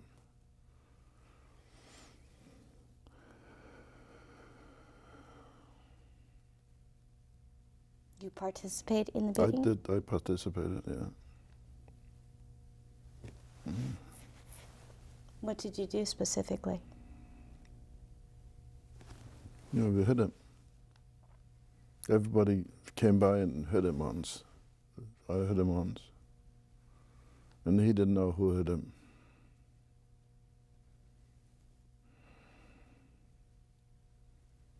What was the decision-making process to hurt this person? Well, quite a few people got hurt on account of him, really hurt. They got a beating from the Gestapo people there outside the barrack. So eventually the copper let us know who was a snitch. So we did this to him. Did this person ever hurt you? No. Or tell on you? No. What about Joe? No. So how did you make a decision to join in with this? What was your motivation? Well, we're all friends.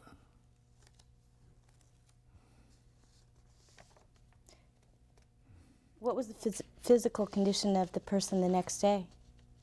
Oh, he survived. He lived. He had just a few aches and pains, but he lived. Any bones broken? No.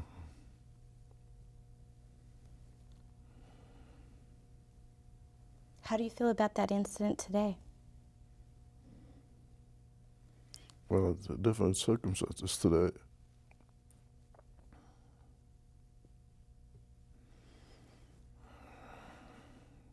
We were not much better than animals at the time. So it was animal survival time.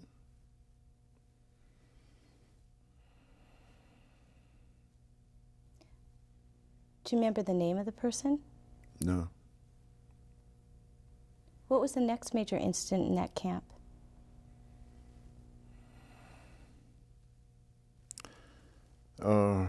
Gosh, I can't recall anything. You're talking about Trebiznia. Yeah. Did you witness any punishments? There was on the job, there was an incident where this tank blew up with the crude oil and hit this guy. It didn't kill him, but he was covered with crude oil, and he was in terrible pain. So they had a small train going, schlepping things from one place to another, and just jumped in front of the train and killed himself. Couldn't take that pain.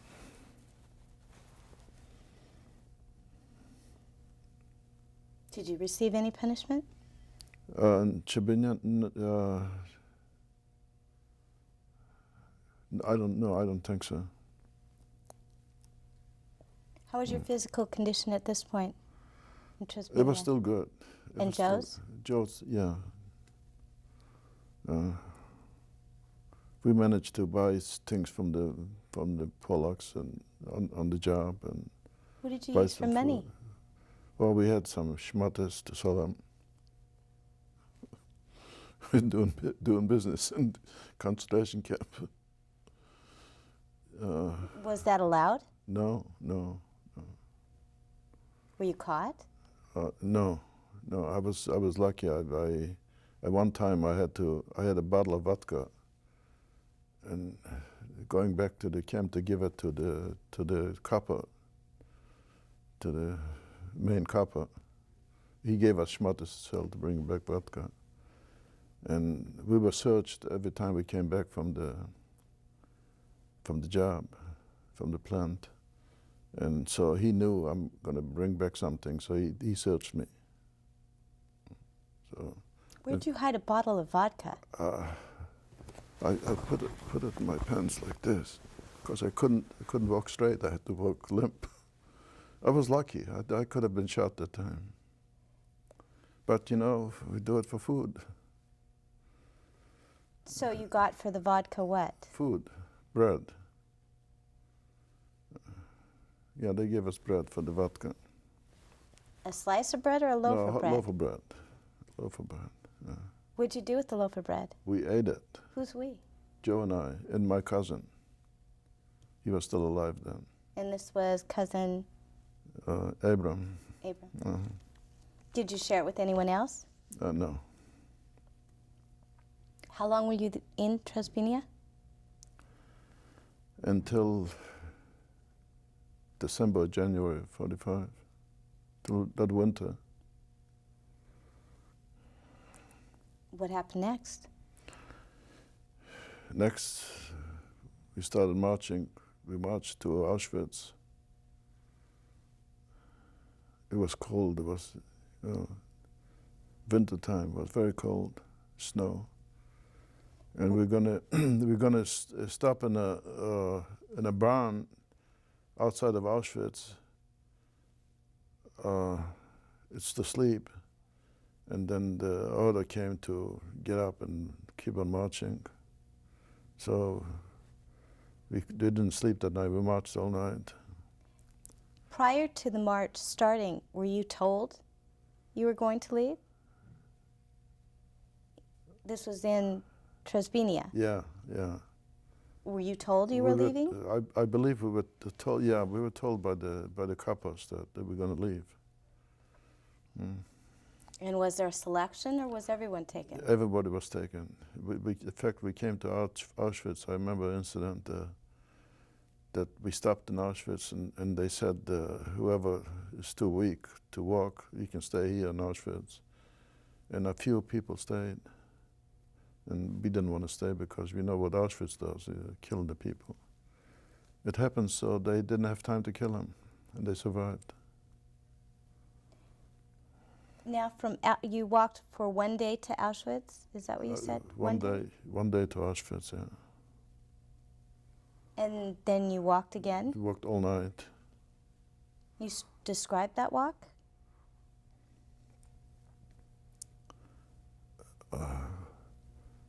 Well, there's about 300 people walking, and I don't know if it was that night or the next day. We didn't stop for 2 days and a night, and I was holding on to the wagon and walking and falling asleep. I was sleeping, walking, until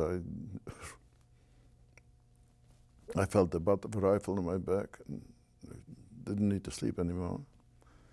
And then the one guy couldn't walk anymore. He fell down in the snow, and the guard just killed him, put a bullet in his neck. And he was jumping, the whole body was jumping up and down. What a sight. And it happened to a lot of people on that march. A lot of dead bodies, a lot of blood and snow.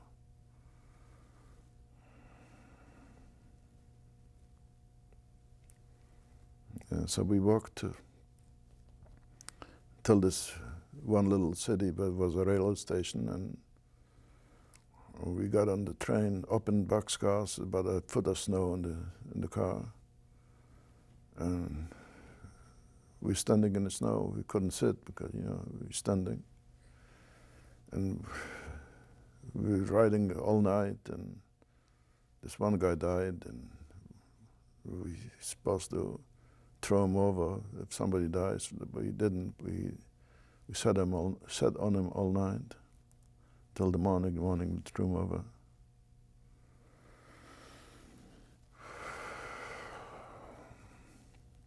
From there we went to Sachsenhausen.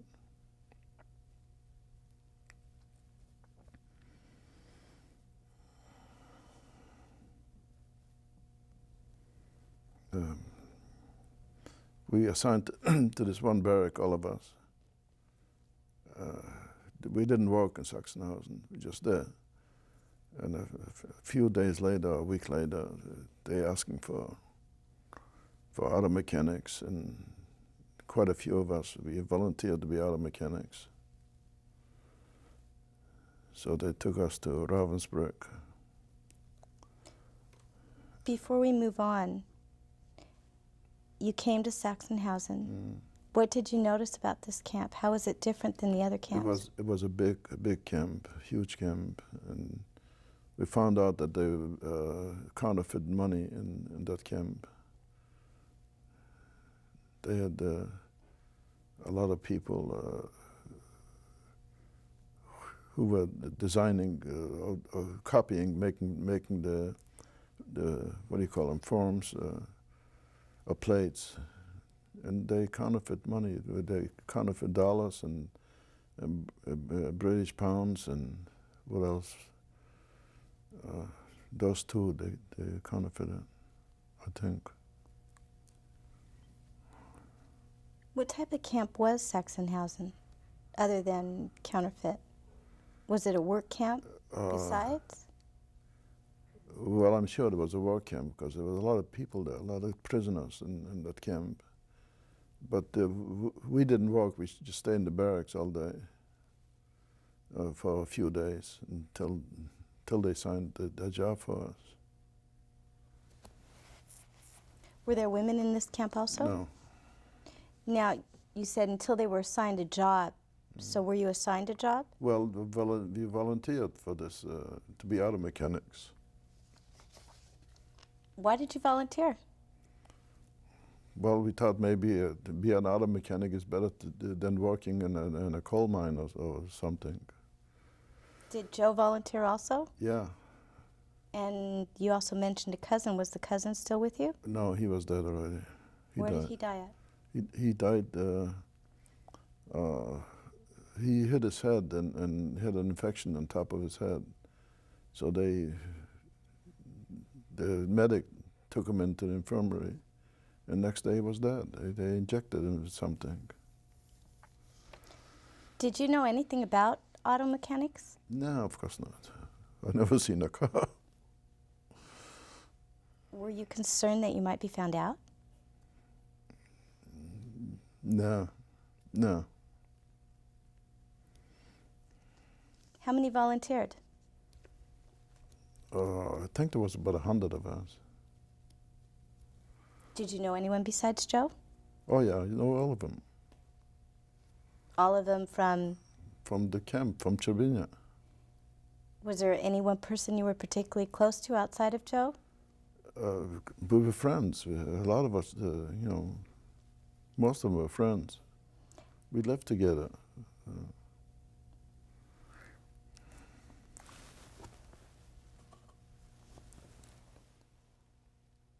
So you volunteered as an auto mechanic. Auto mechanic, yeah. How did you get to your next destination? By truck. How long were you on the truck? Maybe an hour. What was the date when you arrived? I don't know. Do you know what month? How about season? No, it must have been the spring. January, February, maybe January. Of what year? 45. How long were you in Sachsenhausen? I was in Sachsenhausen twice. This time it was maybe a week. You were in a week before you volunteered. Yeah. Okay, describe your arrival at Ravensbrück. We arrived in Ravensbrück in the evening, at night, and it was very cold. There was snow on the ground, and we had to get undressed to go to the shower. So the shower was about 3 barracks away from our barracks. We had to go naked and barefooted to the showers. In the shower, we didn't have no towels to wipe ourselves, and we were running back wet in the snow to the other barracks. That was our welcome to Ravensbrück.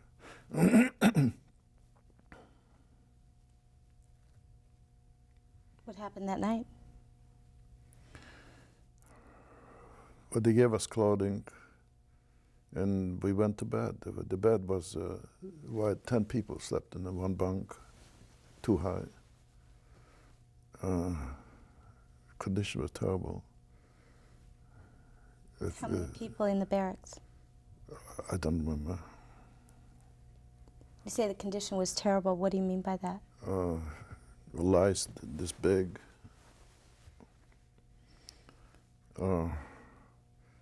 You had to sleep on one side. You couldn't turn around. If you happened to go out and during the night to go to a bathroom, you didn't have a place to come back to. It was that bad. And the food was lousy. So from there we went to work in this auto mechanic business.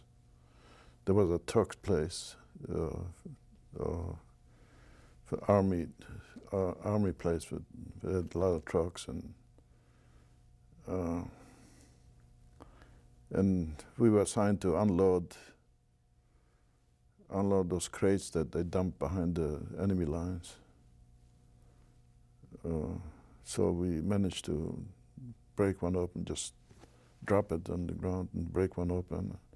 There we found chocolates and cakes and candies and and cigarettes, and so we ate chocolates, and so I wonder we didn't get sick.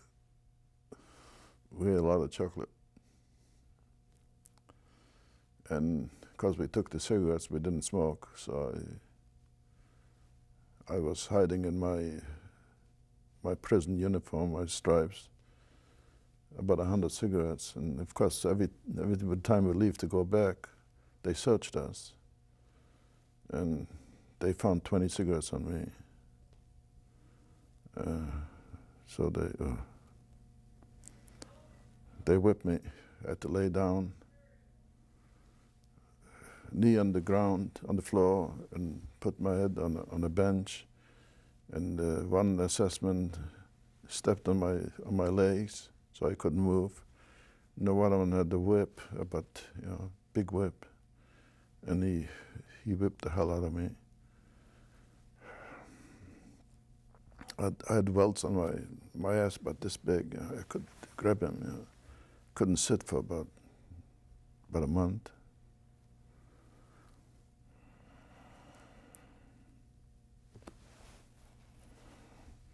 That's the only time I got beaten.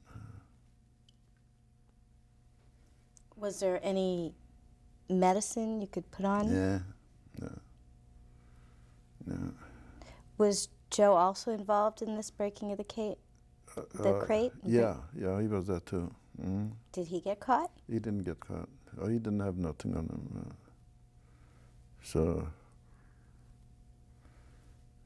we came back, and the cigarettes I managed to smuggle through, I gave it to the black copper, the barrack copper, and he gave me bread for that. For a few days, he gave me a quarter loaf of bread every time. Then he stopped. He wouldn't give me no more. He said, no cigarettes, no bread. So going on pretty hungry.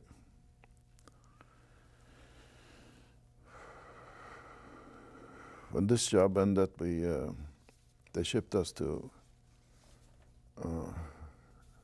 clinker work. Before we get to that, your job basically at this last camp was unloading these crates? Yeah, when there was no more to unload, I walked inside. Well, they had these trucks, and the truck seat, I was fixing the truck seat because I was an upholsterer. I learned the upholstery trade. So they kept me for that. So I walked inside, and it was okay. When you broke this crate and you were taking chocolates, were there guards around? Not at the time, no. There were guards around, but they didn't watch us the unloading. Did you do this more than once? No. Getting into the crates? No, once. There was this one transport, and we unloaded that, and that was it. It was gone. What was the next incident in that camp?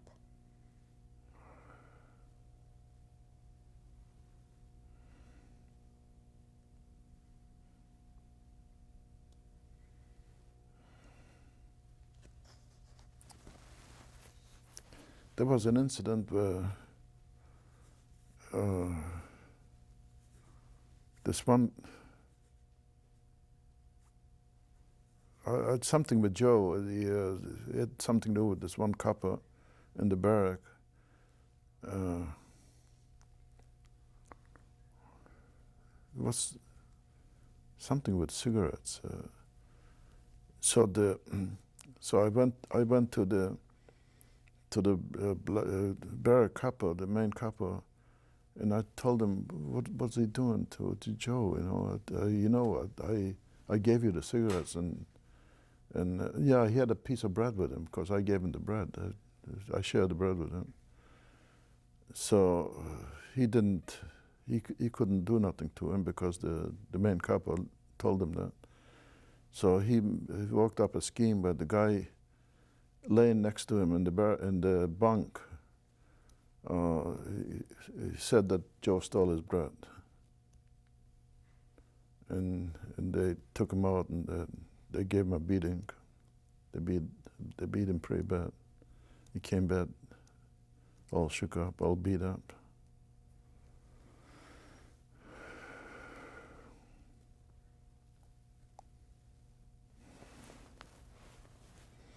What did you do with Joe What did I do? after he was beat up? Nothing. Nothing. What can you do? We couldn't do nothing. Tell me a little bit about your relationship with Joe. Was one of you stronger than the other as far as... I was pretty strong. Especially walking on that press in Ludwikow, my arm was very strong. But Joe was strong too. Was it the older brother telling the younger brother what to do? Or was your relationship pretty equal? No, it was equal. He was 10 years older. How long were you in Ravensbrück? Gosh, I don't remember. A short time, maybe a month or Then what happened? maybe 2 months. Then we went to clinker works. How'd you get there? By truck. Was there a selection? Yeah. Who was selected? I was selected, Joe was selected. Quite a few people from our transport, from our camp, they were selected to go there. So it wasn't unusual for you and Joe to be able to stay together? We managed to stick together. Was there anything you did to stick together? Yeah, we always went together. Always went together. Yeah, so if we had to go someplace, we went together. So there was a selection. How many were selected? Gosh, I don't remember. Okay, and you said you took trucks to the next destination. Yes. And what were the ages of the people on the trucks? Do you recall? Same ages, 20 to 40. 20 to 40. Describe where you came to. We came, I blocked those things. We came into, there was an ammunition factory, the clinker works. And we assigned to these barracks, and we're sleeping on those bunks, and the windows were open, and it was so goddamn cold. I had to sleep like in a fetal position. It was so cold. I had one blanket. So I wonder we lasted during the night. And then during the day, I was assigned to carry a hot metal from those ovens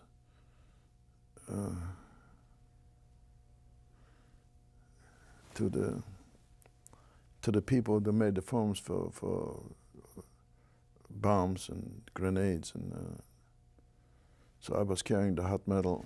It was a miserable job. There were two of us carrying one pot of hot metal, and outside was cold, inside was hot. And what do you mean by carrying the hot pots? How would you carry hot pots? On two metal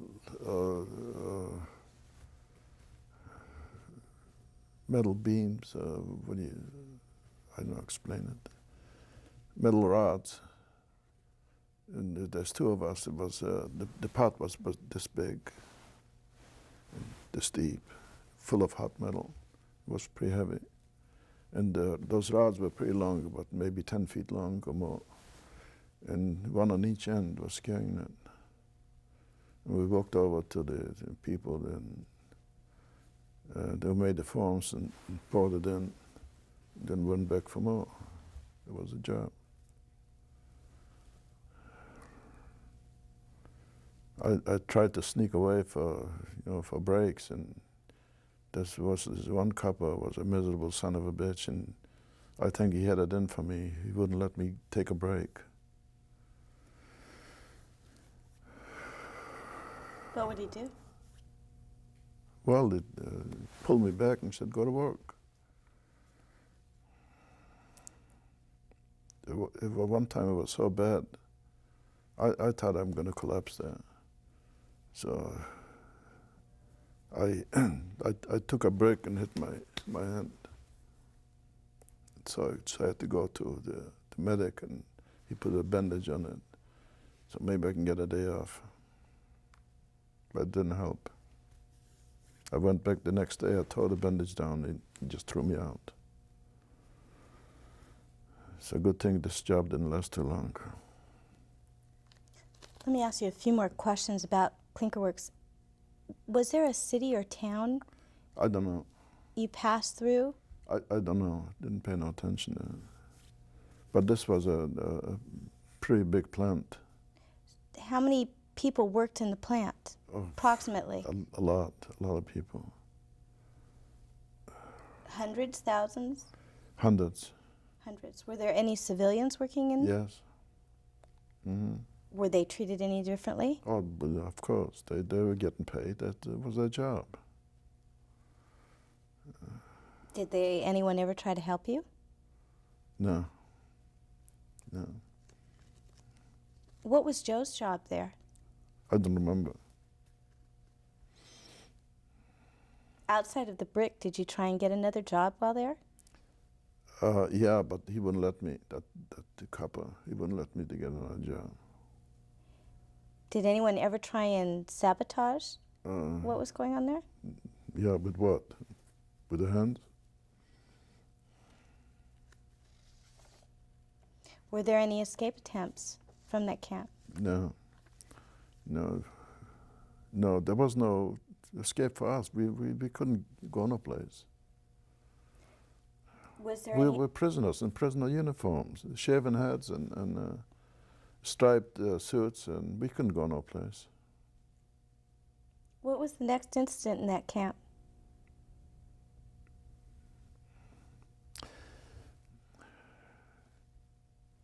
I think it was either Americans or English. They bombed the camp and they threw the what do you call it? It makes a fire. Napalm they threw. And they didn't throw it on the plant, they threw it on the barracks. So a couple of friends of mine got burned up in that. They worked nights and they were sleeping during the day. And they just burned to death.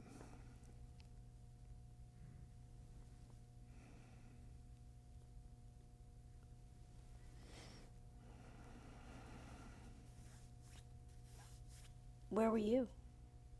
I was working. And Joe? She also working, yeah. Could you hear the bombs? Yeah, oh yeah, of course. You can hear bombs. Did you know it was coming? Was there any warning that the bomb was coming? They told us to hide underneath the roof in the plant. So nobody was outside on the plant. Yeah, we could hear the bombs. It makes a hell of a noise, big noise, like thunder, except it's constant.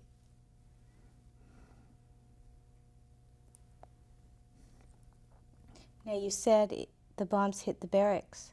Mm-hmm. Were you allowed to go out after the bomb? How did you know it hit the barracks? Did you have to continue work? Well, not all the barracks. It hit this one barrack, and it just burned up. We came back at night to the barracks, and this barrack was burned down to the ground. And the rest of them were staying.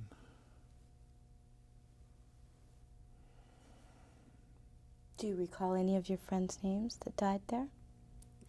Yeah.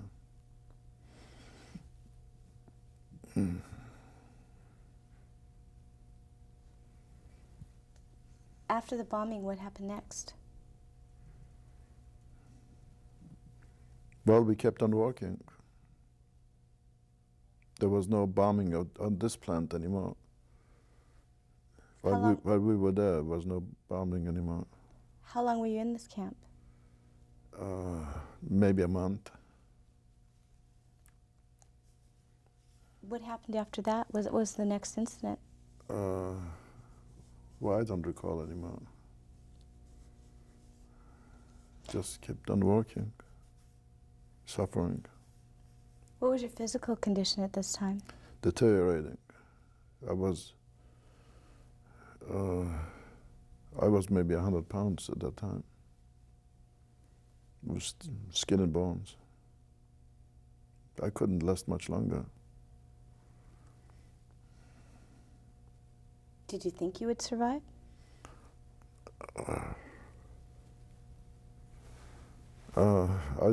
Truthfully, I didn't think I'll survive.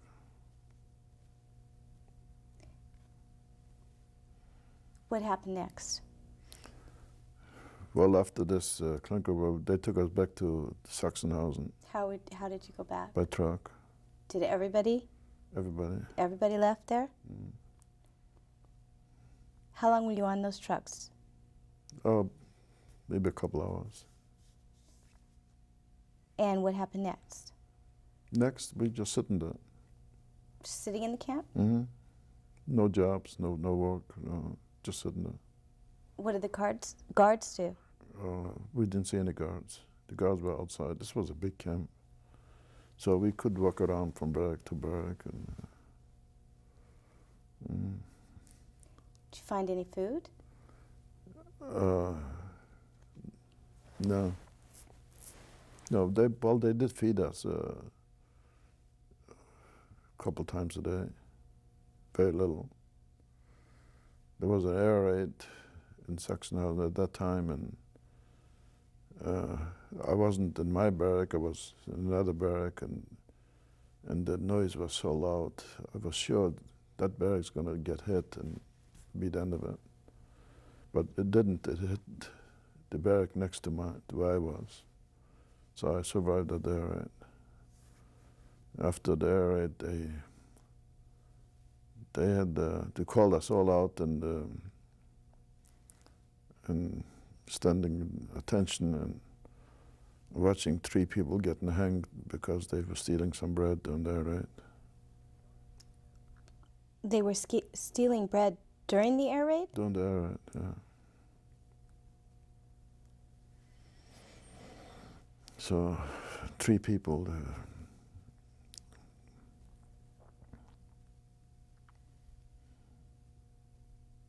And after that? After that, we were sitting there, still sitting until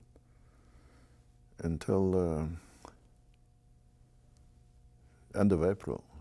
This was about the end of April. Then the orders came to march, and we marched for about 10 days until we came to... Did all of you march? Oh, yeah.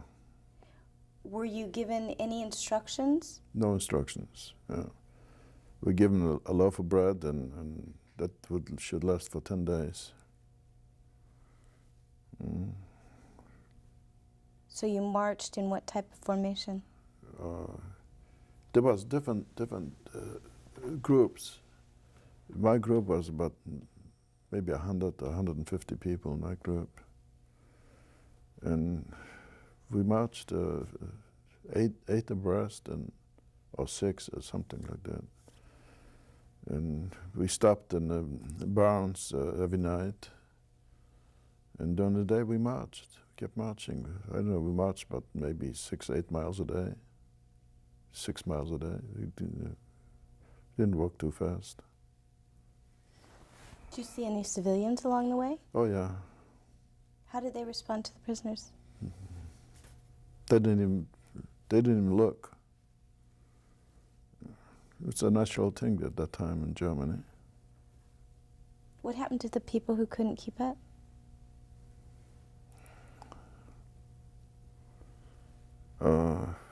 I don't recall any killings on that march. Did you have guards? Yeah, oh yeah, we have German guards, sure. Mm. What stands out in your mind about that march? You recall anything happening? Nothing was happening.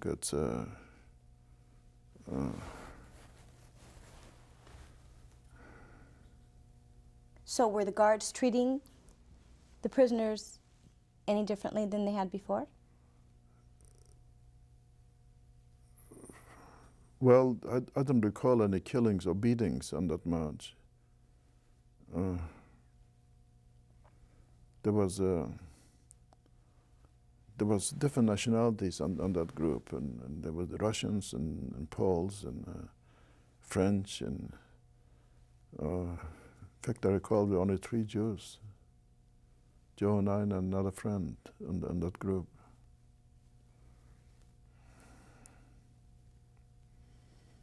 Did anyone try and escape? No. No. There was no place to go to. I recall that I found in one of those barns a sack of wheat, and I loaded up all my pockets with wheat, and I was eating wheat.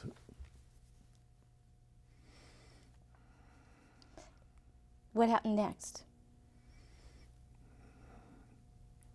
Next, we stopped in this little forest. We got up in the morning, there were no guards anymore.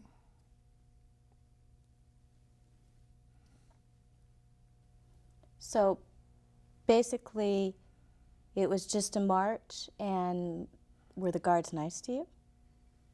Well, they were nice or not nice. We just marched. Just marched. Mm. Now, you mentioned in the pre-interview with something about leaflets during this march. Mm. Tell me a little bit about those. We found leaflets that were dropping from the airplanes. They were in German, that everybody is going to be responsible for his own doing. So the guards didn't do any killing. Matter of fact, I think it was the last day, we were in this a barn. It was full of hay and straw. And in the morning, we were hiding in the hay. And this guard came in with a bayonet and hit a friend of mine in the leg, and he was bleeding. So we took him out, we carried him out, and left him in the ditch. And one of the prisoners said, "Why don't you put him out of his misery and just kill him?" And he said, "No, I'm not going to do that. I can't do this anymore, because I'll be responsible for it." So we left him there, and because the next day the Russians came in. How were you treated by the Russians? Good. They provide anything for you? No, we stayed on the farm, so we had lots to eat on the farm. How long did you stay on that farm? Oh, about a month. Do you know where the farm was located? I couldn't find it anymore. Couldn't find it. Where did you go to next? Next, went into the city where, and they were transporting people. The Russians kept telling us to go back to Poland, go home, and I had no home to go to, so I didn't want to go back to Poland. So I said I was Danish, and went on a truck, and they took us to the British zone, to Lüneburg. What city was this? Parchim. Okay, and they took you to the British zone. Who was with you? Joe and I and a couple other guys. And what happened after that? And we were assigned to go to a certain place where they were holding people to go back to Poland, and we stayed there for a few weeks, and from there I went to Bergen-Belsen. I heard about Bergen-Belsen, so I went there. With or without Joe? With or without Joe? Was Joe with you going to Bergen-Belsen? I don't recall if he went with me at that time. He might have, yeah. And where did your friends go to? The 2 guys we stayed with were not friends, they're Poles. They stayed there and went back to Poland. Back to particular city? They were not from my city, not from Kielce. I see. So And you didn't want to go back to Kielce? I didn't want to go back. I never did go back. Did you know anyone who did go back? Yes, I knew quite a few that went back. In fact, we missed each other. They went this way and I went this way, and they said, "Why don't you come with us, go back to Kielce?" I said, "No, I don't want to go. I don't want to hear about Kielce." And of course, some of those guys got killed in the pogrom. What's a pogrom? Pogrom would go out to kill Jews. Killed, there was, I think, about 100 people that survived and went back to Kielce, and they killed 42 of them. How did this come about? It came about, some of them claimed that there was a boy missing, a Polish boy missing, and they said the Jews killed him for blood for Passover. This is how it came about, because the next day they found the boy, and it's a good thing the Russians came in, otherwise they would kill all of them, all 100. So they saved the... How did you find out about this? Somebody came back from there and they told me about it. Now you say you stayed at Bergen-Belsen, which was a former camp. Yeah, army camp, SS camp. What was the condition of the people who were in that camp? Well, they're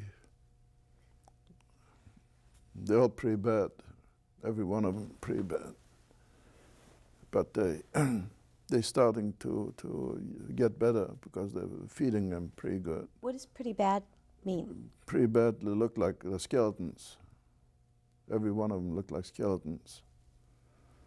I was lucky. I stayed on the farm for about a month and had enough to eat. I remember one time I had 12 eggs for breakfast. It's a good thing I didn't get sick. Did it bother you at all to be staying on what had formerly been a concentration camp? Did you think about it? It wasn't a concentration camp, it was an SS camp. Bergen-Belsen? Yeah. Did any thoughts go through your mind about staying there? Oh, sure. What were they? Survival. Take one day at a time, survive it. When did you find out what had happened to your mother and your siblings? When we're still in Kielce and the Ludwikow. The people came back and they told us what happened and how it happened, and of course we tried to kill the guy that came back and told us that, because we wouldn't believe it. I mean, how can anybody do these things? That's what I found out. Well, you said you didn't believe it at the time, though. When did you believe it? Well, more people came back and they told the same story, so we believed it. So you didn't think any of them survived? Mm-hmm. I'd like to bring up some photos now, Mm-hmm. and they'll come up on the monitor. If you look into the monitor, can you identify this photo? It's funny. That's me riding a bike. Why is it funny? It looks funny. Did the bike serve any purpose? Yeah, I was riding a bike. I had a bike. I was riding it. That was my transportation. Where'd you go to? Around the camp. It was a big camp. A lot of places to go to. I could go right into the city next to the camp. I forgot the name of that city. What year was it taken approximately? This was 46. There's another photo I'd like you to identify. That's my wife. What's your wife's name? Fanny. How'd you meet Fanny? She came into the one block, one a building that we all concentrate in, all the Kelter. And that's why I met her.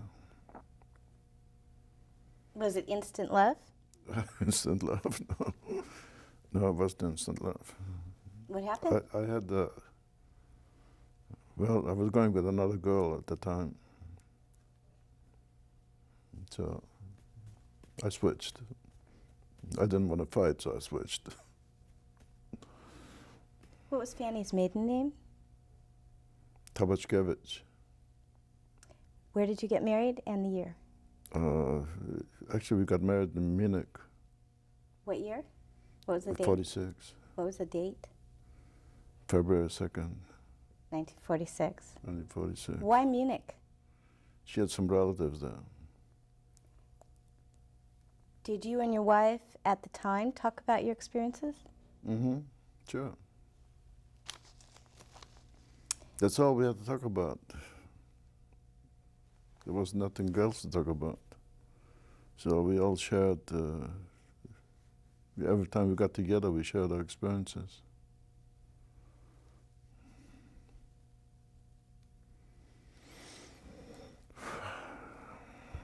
There was me and my wife and my son, Carl, was a cute baby. When was he born? Mm. When was he born? October 23rd, 1946. What medical facilities were provided for Fanny to have this baby? Her relatives in Munich, they knew this doctor that worked in this hospital, and that's where she went to have the baby. The next photo?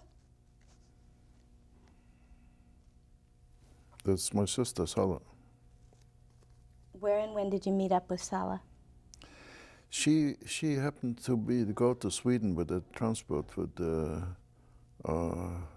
what's his name? Oh, I can't think of his name. The Swedish diplomat. Wallenberg? Well, yeah. He took a some transports out of Germany to Sweden, and she was one of them. So she was in Sweden. That was before the war ended. Describe your reunion. We found out that she was in Sweden, and so we communicated. We wrote to each other, and then she wanted us to come to Sweden, and I wasn't crazy about going to Sweden. Neither was Joe. So she came to Bergen-Belsen. How was your relationship different than before the war? Yours and Sally. Sala. You said she... Well, it was a different ball game then. What was the ball game? Everybody was on his own. Before the war, we were all together, and she was the matriarch. And after the war? After the war, she was no matriarch no more. Because? She still, well, because we had our own lives to live. In the next photo? Joe. How had your and Joe's relationship been affected by your experiences? Well, we were close together all through the war and after the war, until we came to this country. We were all together. When was that photo taken of Joe? In 46. And the next photo? There was all three of us. How'd you get these pictures? How did Fanny and Joe get along? Very good. And you're quite a bit taller. Yeah, I was the tallest in my family. My oldest brother was pretty tall, but I was taller than him. And the next photo?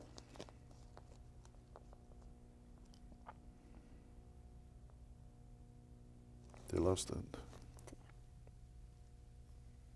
That's me. That's you. When was that taken? I had hair. You had hair. When was that taken? 46, 45 or 46. Do you know where?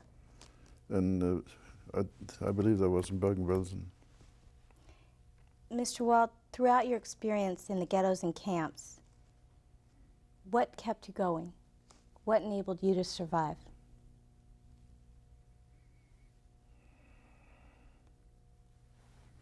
I like life.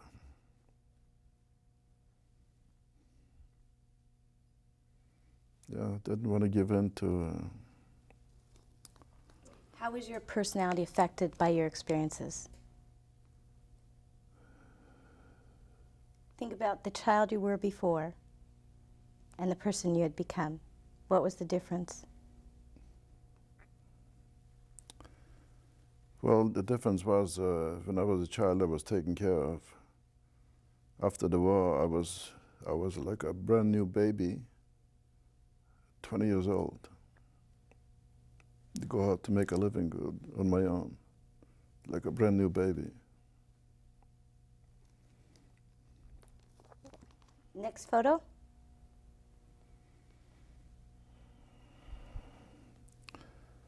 There was Joe, my cousin, Martin Wald, and Fanny, and she called, and a friend of mine. We were partners in the black market.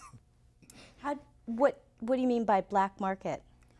Well, we went to from Bergen-Belsen, we went to Hamburg and bought things from the Germans and took them back to Bergen-Belsen, and he sold them. And this person's name? David. I don't remember his last name. David. I don't remember his last name. And the next photo? There was my aunt, Your aunt? Sarah Silverstein. How did you find your aunt? She was in Bergen-Belsen. She came into the camp. It's a funny thing happened. After the war, when we assigned to this building in Bergen-Belsen, there was an old man sitting there, and I remember I called him Uncle. I found out he was my uncle. I didn't know him, but he was my uncle. Can you identify the next photo? That was my cousin, Frida. And next photo?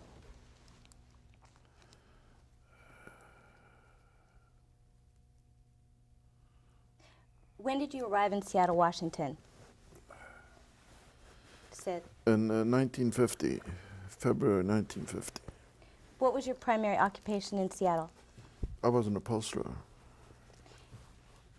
I found a job doing upholstery. Did you have another child? In Seattle, yeah, in 51. We had name? another baby, Bill. And any other children? In 53, I had another son, Lou.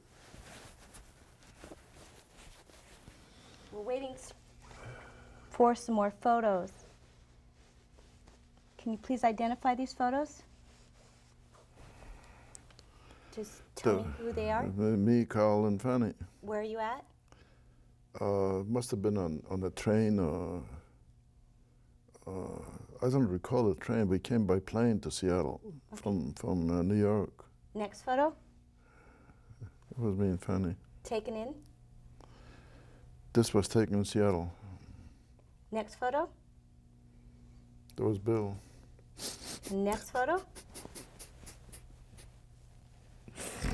There was Bill. Why are you crying? Because he died.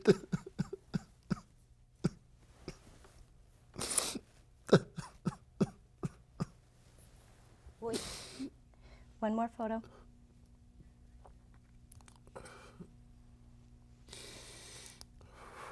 Who? That was at the cruise, the whole family. We took a 50th anniversary cruise. What are your grandchildren's names? Let's see, the front row is Lauren, Fanny, Jessica, and Matt. Next row? Next row is my son Lou and his wife Julie. And Is that everyone? no, Julie, then there's Aaron and Karen, my daughter-in-law. I gotta put on my glasses. Okay. Quickly, if you can. Your daughter-in-law? Okay, Aaron, my daughter-in-law, and Sean, my grandson, and that's me, and Toby and Carl, my eldest son. Mr. Wald, Yes. if you had a message for future generations, what would that message be?